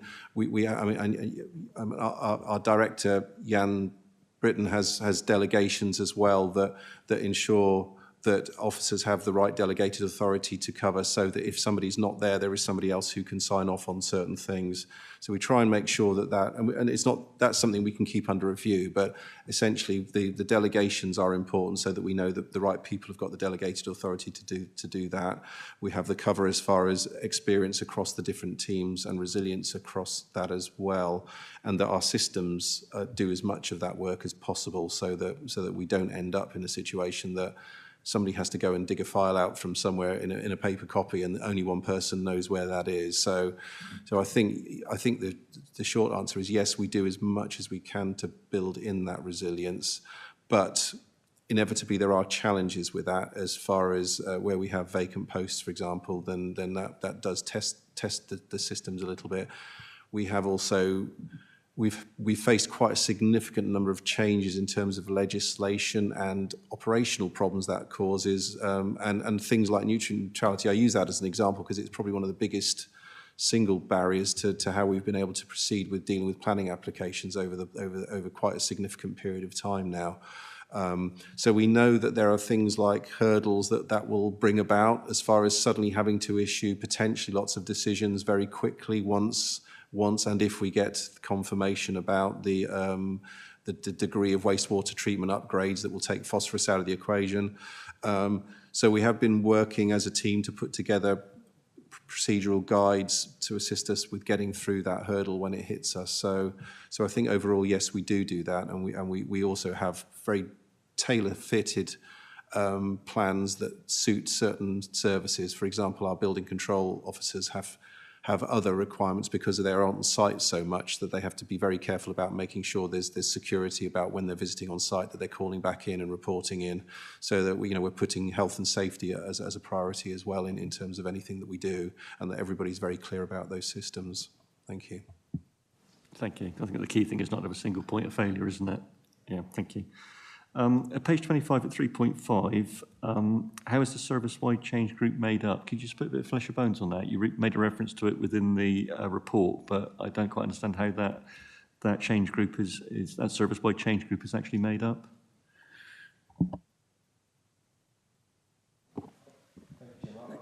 Maybe invite Sarah Dackham to say something in a second, but I think there's a various factors to this. One, we have the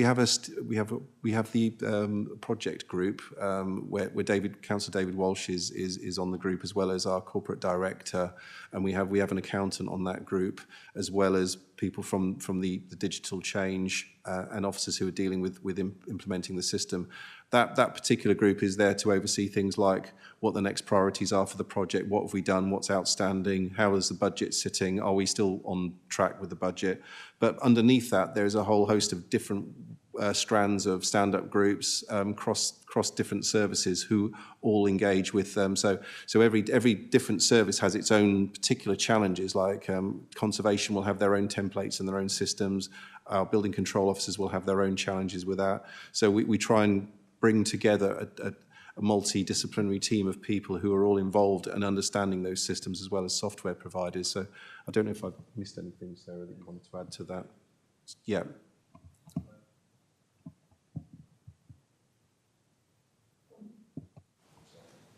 So I understand that it's all in-house then, that team.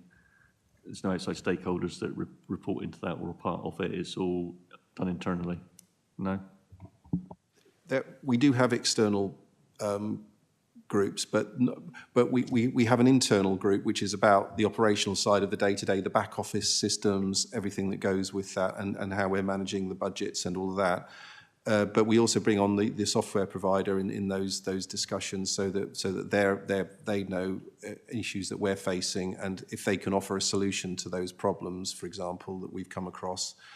The wider engagement goes, it's a parallel strand, I suppose, which is about what is the front-facing aspect of this, and that's about our planning register and how intuitive and usable is that. So we've heard mention of the fact that we're looking to bring in more information and updates about sort of enforcement cases. We might include Section 106s in that as well as our planning applications, and a degree of tailor-making that by the customer as to what information they want and updates that they may be provided with.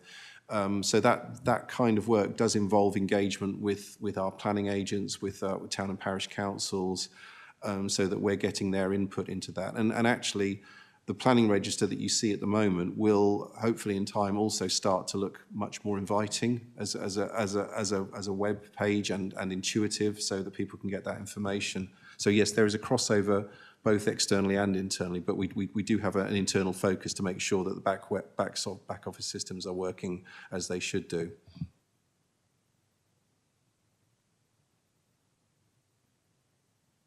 Sorry, we've obviously heard that the pre-application advice, the uptake's been good on that. That's progressing well. I'm not sure what the percentage of the uptake is on the applications. And in terms of at page 26, the 3.6 in the table there, I'm just wondering what we've set our benchmark at, and whether it's achievable or not, and how do we compare with other authorities? Just briefly, how we compare with other authorities, but more interested in what you view the percentage of the uptake on the pre-application advice is, and where we've set our benchmark, and is it achievable? Yeah, thank you. If I could start with the question about the benchmark in relation to our applications determined within 8 weeks. We informally amongst the teams agreed a target of 70% within the 8-week period. And what the graph shows is we're kind of steadily progressing towards that. You'll be aware there are complexities with individual applications that can delay matters, so that's the challenge really. In terms of comparison with other authorities, to date that has been difficult because the focus nationally has been on statistics which include extensions of time, but I think there's now a move away from that, so we'll be able to do more comparative work with other authorities moving forward. That's not something we've focused on to date. In terms of pre-application advice, I don't have figures in terms, do you mean, sorry, the percentage of applications which come in with pre-application, having had pre-application advice? We don't have those figures at the moment, but I imagine we would be able to work through the system to generate a report on those. So that's not something we actively monitor at the moment, but it's something we can look to do. Thank you. Thank you. That might help with like the performance dashboard, if we had an understanding around that, in terms of that pre-application advice and those applications going through without a problem. Obviously, as you know, the reason we're doing it is because if they don't come in with that pre-application advice, often there's something wrong and it gets thrown back again. Thank you. Okay.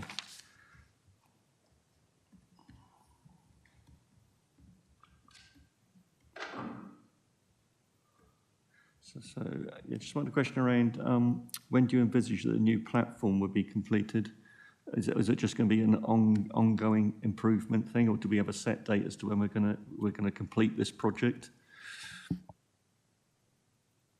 Yeah, we don't have a set date as such. We're working collaboratively with everybody involved. We're aiming to get it live by the end of the year, and we'll take the same approach as we have all the way through the convergence. That when it's right, it will go live in the right way. We don't want to upset anything we've already done. So hopefully by the end of the year. Okay. If I could just turn to planning enforcement, I understand this was like one of the last bits of the transformation that we're doing was within enforcement, I think. And the programme meant that there's been a risk to the council through lack of enforcement taking place, which was no fault of the team. And you know, this has been highlighted several times within this committee about those, and we've had briefings come back about enforcement going back some considerable time, not recently. While there's been a headway in reducing the backlog, what calendar date is given for the transformation work to be completed within the planning enforcement? we have an idea around that? And is there sufficient officer resource to be able to complete that?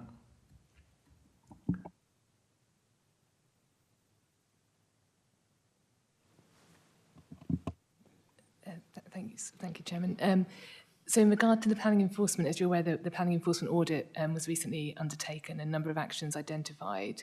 Those actions have different target end dates, but all of them were due to be completed by the end of this calendar year, so by the end of December 2024. And the types of actions include looking at the performance statistics which we monitor in enforcement, and particularly looking at how quickly officers are able to undertake a site visit and also conclude a case. And also looking at our enforcement policy and reviewing that policy and potentially seeking to update that through the appropriate member approval channels. And looking at all of our systems and processes and trying to ensure they're as efficient as possible. So in terms of the work to sort of follow on from the audit and get plans in place, the aim is to progress those this calendar year by the end of December. Yeah. Okay. Reading within the report, as you just mentioned, the South West Audit Team, I was a little bit concerned that the South West Audit Team was brought in to do that piece of work, and as this committee wasn't informed, as the Scrutiny Committee. We've had various, as I said, chairman's reports now brought to this committee over concerns that was enforcement. Most of that was down to, it was shown on the performance dashboard, was down to sick leave within that department. Obviously a really stressful environment. They were short-staffed, I believe, at the time. I think there was HR issues. Hugely stressful time for officers within that department with what they were having to deal with, and obviously the COVID period didn't help any of that. But I was rather surprised that we weren't actually informed that that was going to be done. This committee wasn't informed. What I would say going forward would be that after the election, the new council authority, there needs to be much more closer alignment between enforcement and this committee, because this deals with risk here.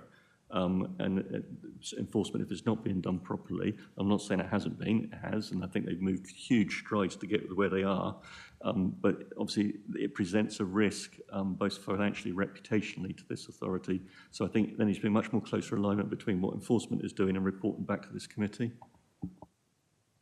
Yeah, thank you, Chairman. Yes, I mean, I think that's a fair point, and just my apologies that perhaps that wasn't run past this committee just to inform. I think that would have been helpful to actually have your input into that at the start. Probably just a little bit of context. I think nonetheless the audit itself would be it's a useful sort of stepping stone for us to just almost scope out some of the issues that we need to move forward. But I certainly wouldn't want that to be sidestepping the role of this committee in us moving forward with any subsequent changes we want to be bringing forward in terms of enforcement policy and any of the details that are around that.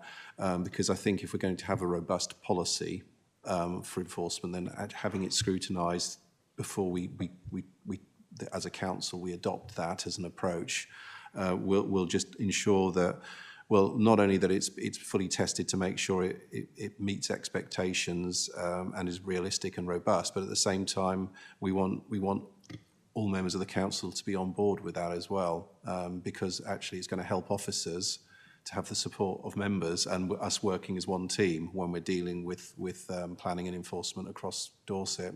So that is certainly going to be the intention. Thank you. Thank you. Thank you, Mr. Garrity. Councillor Andrews. Yeah, thank you, Chair. I'd just like to pick up on enforcement as well. My concern on enforcement is our historic buildings, grade 1s, grade 2s, listed buildings. And what enforcement actions are we contemplating doing on places that are disrepair and in some cases outright dangerous? Not just from my ward, but I've heard this from other wards as well, where grade 2 listed buildings are falling into disrepair. So tiles come off roofs, things. In a minute, we're going to have a lot of burned down buildings if we're not careful, because they're being vandalised as well, not unoccupied. So I'm just wondering where we're going to go with enforcement of grade 2 listed buildings and grade 1 listed buildings.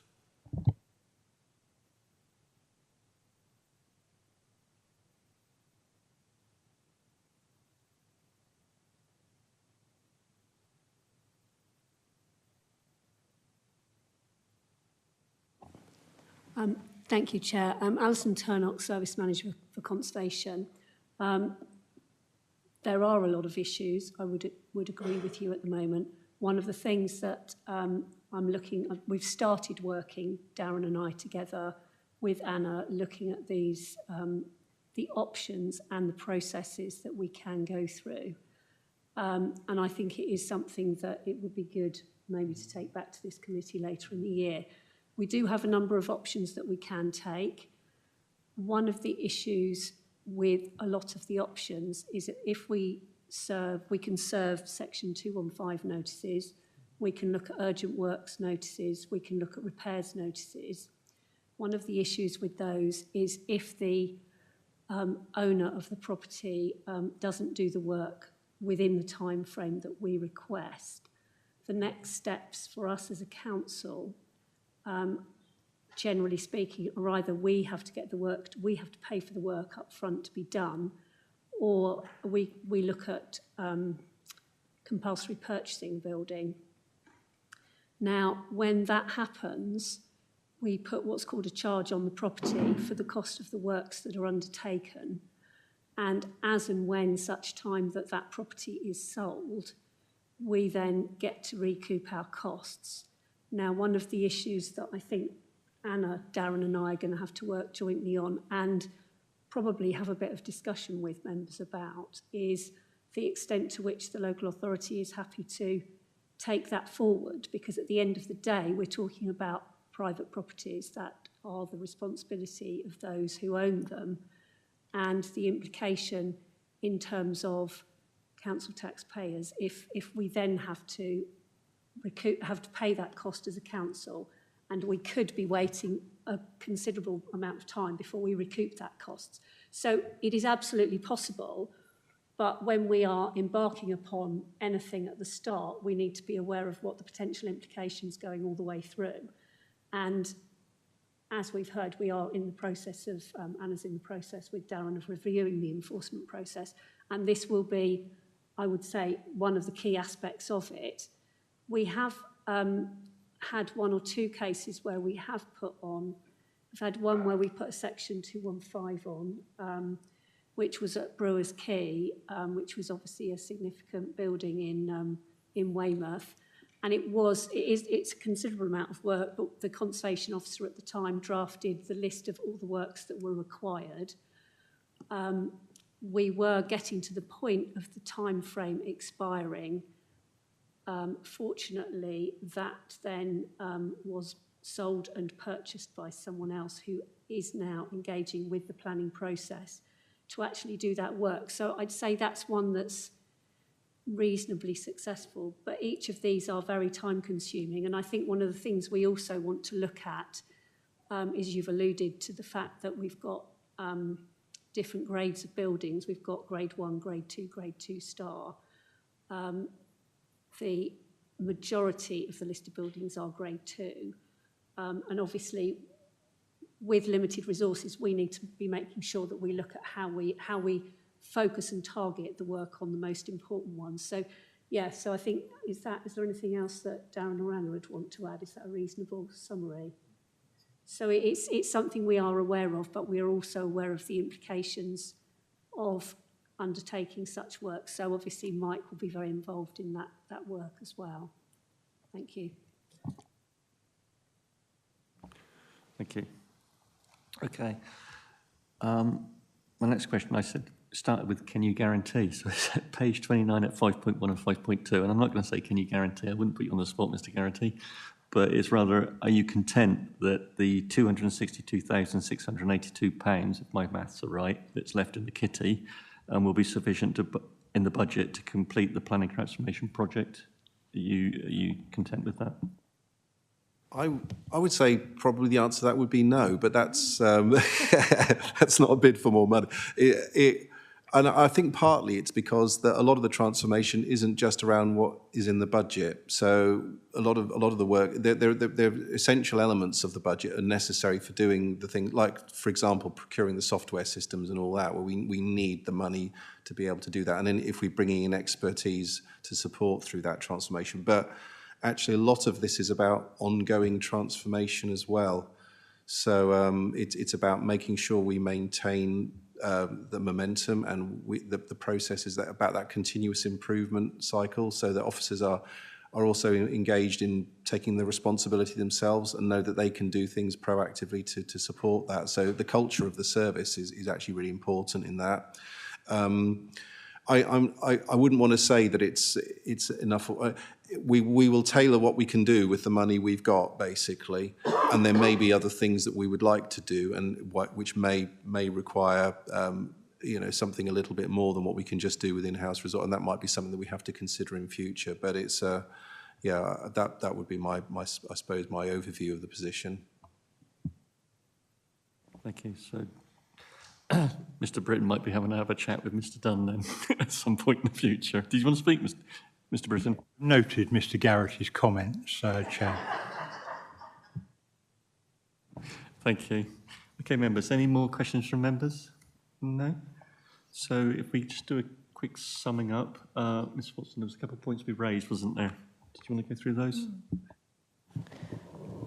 Okay. I mean, obviously, there will be a summary of all points sort of within the minutes. I think there seems to be a general level of assurance with the report. I think I'm right in saying that.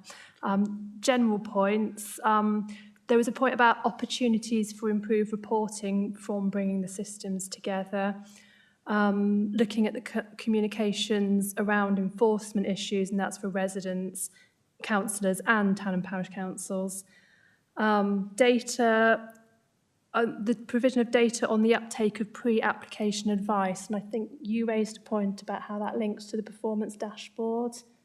Yeah. And then the last one was just the note about the future role of councillors in work towards the review of the enforcement policy. Obviously, there would be a role for the overview committee in looking at that policy, but there could be a wider role, I guess, for members working towards that point. Those are the points that I've sort of pulled out from your discussion, so unless there's anything else. Yeah, and I think it was around that part of enforcement that needs to be much more closely aligned with this committee going forward because of the risks that are involved with it. And I think there should be possibly a regular reporting to the committee, and certainly if enforcement are facing any issues, as all of us share the same view, don't we, that issues are brought to this committee at an earlier date so that we can actually work through the problems rather than it being stored up and becoming such a problem further down the line. The early intervention that we hear so many times is better, isn't it? And I think because of the inherent risks that there are to this council, as I said, through the financial or reputationally, it's important that we deal with those issues at an early stage. So if members are happy with that. Councillor Took. We did talk about local plan. Sorry, we did talk about local plan and the problems that a lack of an up-to-date local plan gives us, whether it's 2014 or whatever. Paragraph 11D of NPPF says where there are no relevant development plan policies or the policies which are most important for determining the application are out of date, and I believe that 2014 is probably considered out of date. If there are objections to that from the officers present, I'll listen to that. But it says where there are no development plan policies or they're out of date, grant permission. So this is where the speculative development comes in. So speculative development comes in and it says your policies are out of date, we're going to do this, and unless you can prove that it should be an asset that's protected or the adverse impacts are significantly and demonstrably outweighing the benefits, then you've got to approve it. And that's the point I was really trying to make about local plans being out of date, creating a huge problem for planning committees, for planning officers, and for our residents. Thank you, Councillor. Yeah, so the Eastern one was adopted in 2014, then has a period of time to run, and as it runs through that period of time, it's starting to lose weight, as you know. And as we've said, that the new local plan that's being worked up will start to gain weight. I think the best way around this probably is for this whoever sits on this scrutiny committee in the new administration for an informative note to be given to the committee about those two local plans an explanation as to how that's going to work with the existing legacy local plan starting to lose weight and that new one coming in, to give an assurance to members. There is a real concern within planning committees about that speculative development coming in and that recommendation to grant because of the position that we're in, which is why we've already said, isn't it, that we need to get that local plan driven at pace so we can get it in as quick as possible. Would that be acceptable? Is that acceptable to you, Councillor Took? Do we have an informative note brought to this committee in the future?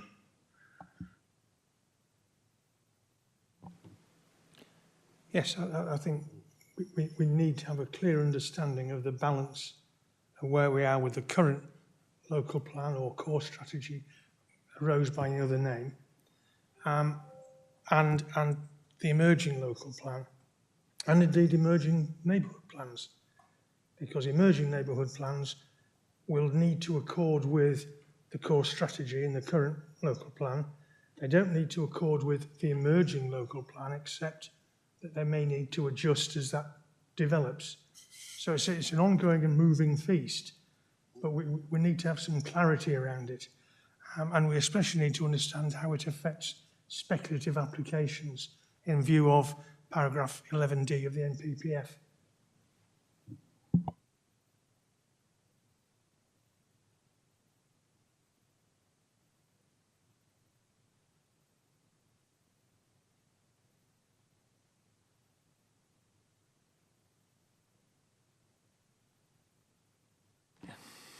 Mr. Garrity, are you content with that? It's an informative note to all members, but to this, specifically to this committee, but to all members. I mean, it's up to you. You can have something to this committee. I'm just making the point. It is of relevance to all councillors. It is, but they have access to the minutes of this committee, so I'm content with an informative note to whoever this future committee is.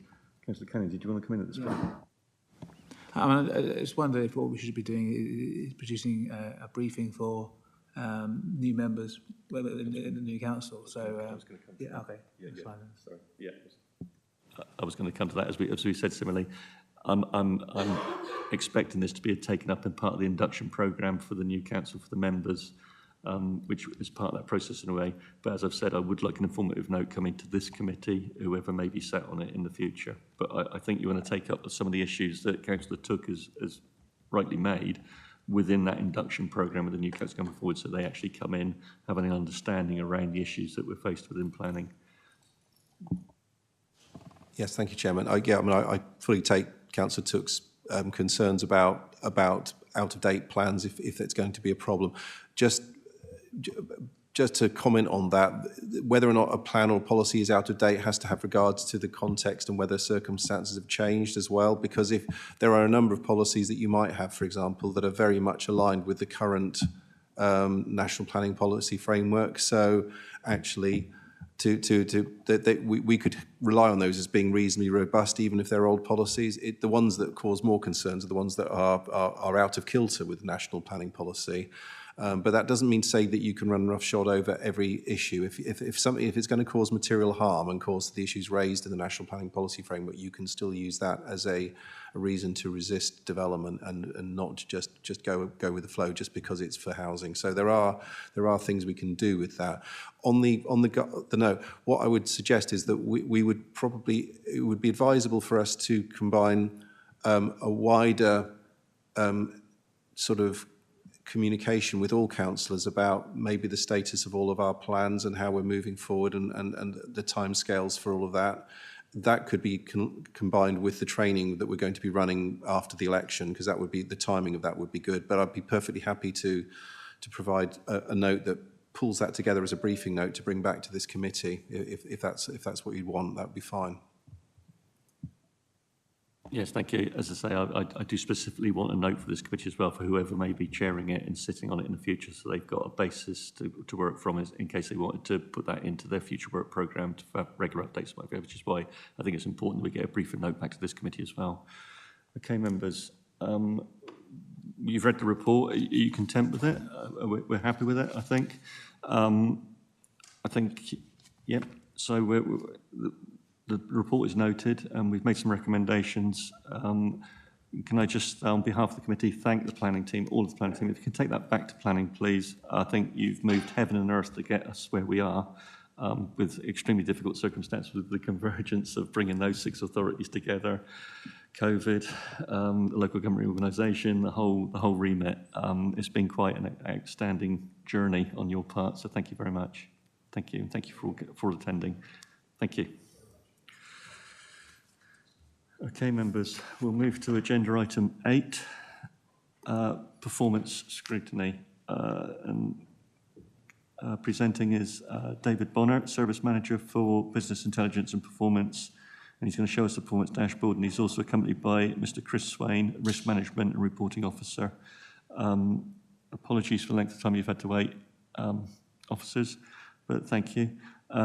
The committee is members to flag up if any areas of potential review from performance dashboard, and operational corporate is being dealt with by councillors Piers Brown, Barry Gorringe and David Shortell, and operational place by councillors David Took and John Andrews, and HR by councillors Rod Adkins, Andy Canning, Brian Heatley and Bill Trite. Okay, so over to you, Mr. Bonner. Thank you. Thank you very much, Chair, and good afternoon, committee. David Bonner, Service Manager for Business Intelligence and Performance. So the Scrutiny Committee have had an extensive pre-meet to work through the information held within the Scrutiny Performance Dashboard, which is currently being shown on screen, and have identified a number of areas that they would like to note for further consideration. First of those was around current levels of sickness across directorates in the authority. I've just put that on the screen now. Suggestion being that this would be something helpful to add to the forward plan for further review, potentially in conjunction with the other Scrutiny Committee as a joint session, given that that was also raised by that committee. I'll pass back, Chair.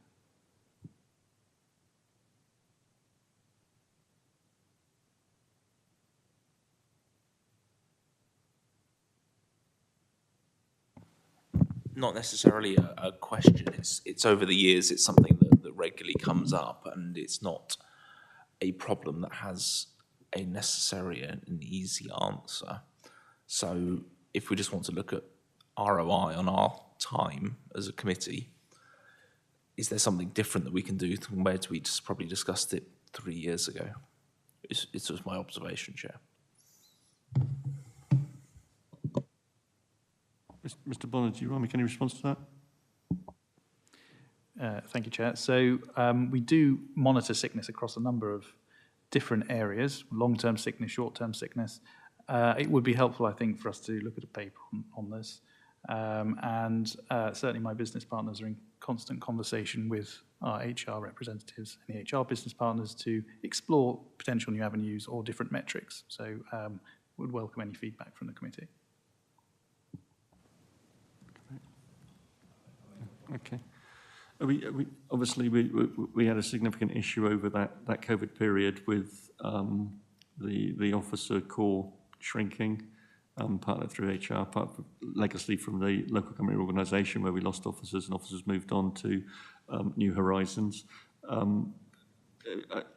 Is there a feel, whether the statistics might not be showing it or not, but is there a feeling that actually the bounce back with officer and that sick leave time is on an improving trend that might not actually be showing on the dashboard, but the figures might actually be catching up and might not be reflecting what is actually taking place within the office workspace? So sickness trends are definitely improving. I've just put the graph on the screen there. Dark blue bar is this time last year, and the light blue bar is current this year. If we just scroll down there, you can see that in most instances, we are better this year than we have been in previous years. There may well be a conversation to be had around the target level, and I believe at the pre-meet there was a conversation around understanding a bit more around benchmarking and how this may compare with other local authorities in terms of sickness levels. Thank you. Any thought from members? No? Councillor Brown? No? Okay. Did you want to report on to, next thing to report on, Mr. Bonner? Thank you. Thank you, Chair. So the next area was around levels of turnover in the authority at the moment, staff turnover. I've just shared the graphs on screen for you there. Again, this was more around understanding a little bit more around the numbers and whether there was an opportunity to bring a future paper to this committee to, again, potentially benchmark against some other local authorities or provide more of a split in terms of understanding some of the drivers behind turnover. And that was to bring a future piece of work to this committee. Members, would you like to see that piece of work done? And us benchmarking against other authorities? Could we also consider benchmarking against the private sector as well for something like this? Is that possible, Mr. Bonner? Would we have access to that information? We could certainly explore that as a possibility. Traditionally, we would benchmark against our peers, but we can have a look at the options in terms of the data. Trace? Yeah, can I just say, totally different sphere.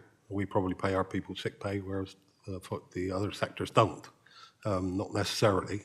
And you're measuring apples with oranges rather than apples with apples. I think that'll be a waste of time against the business sector. Well, if Mr. Bonner explores to see if he can find somewhere in the private sector that has a similar makeup to ours, then I guess we can have that exploratory, or rather Mr. Bonner can have that exploratory look at it to see whether he can do any comparison. But I appreciate what you're saying, yeah. Councillor Took?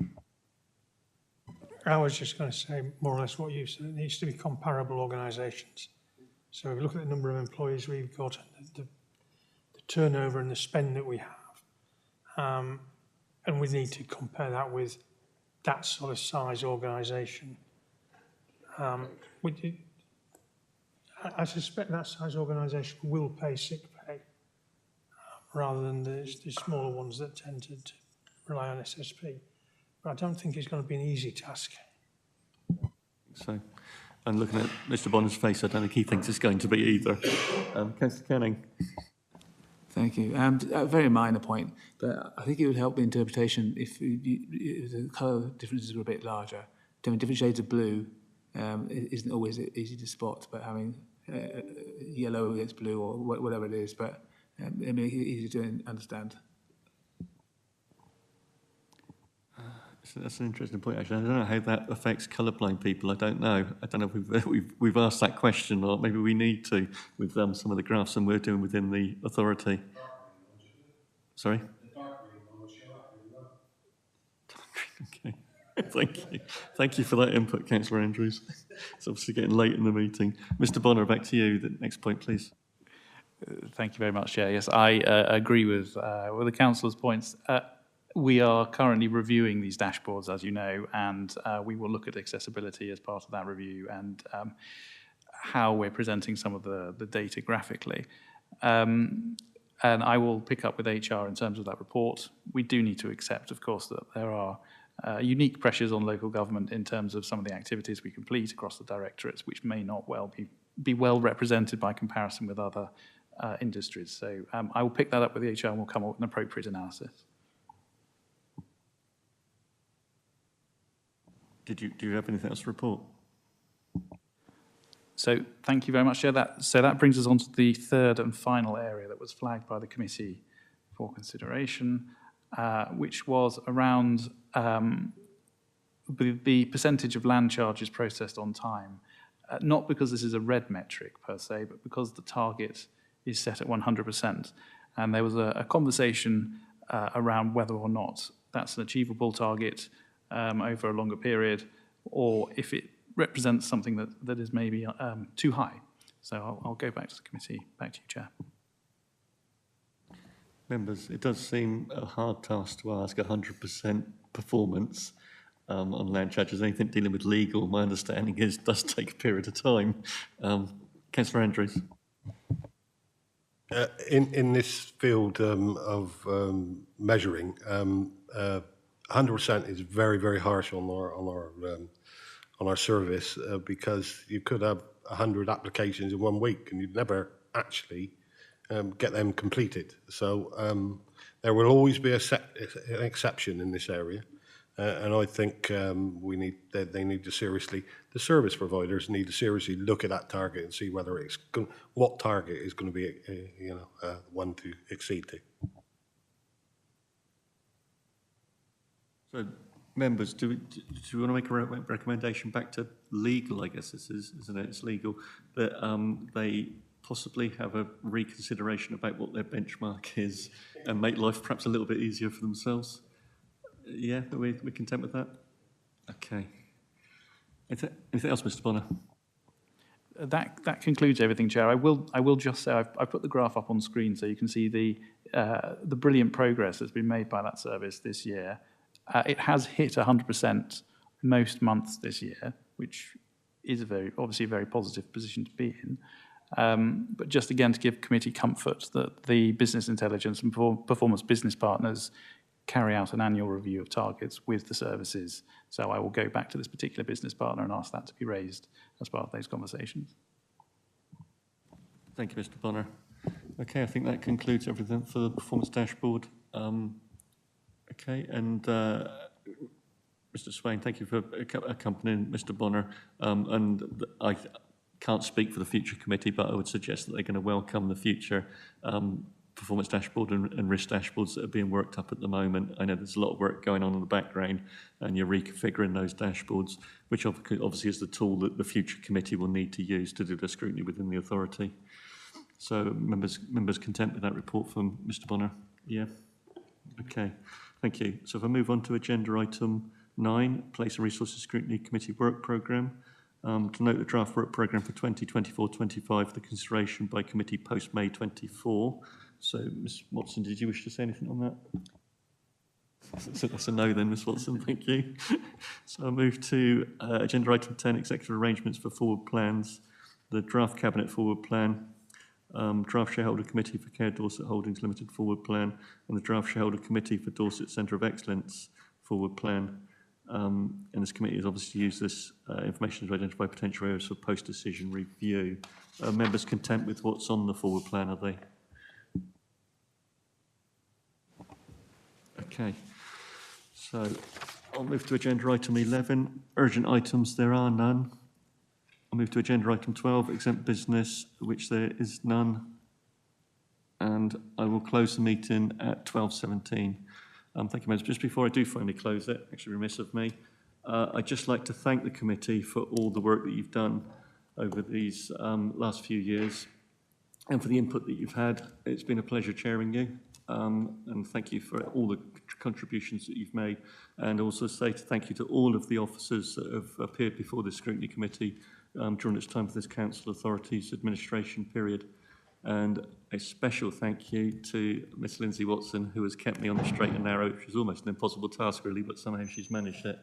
Okay, so thank you, members, and I close the meeting, as I say, at 12:17. Thank you.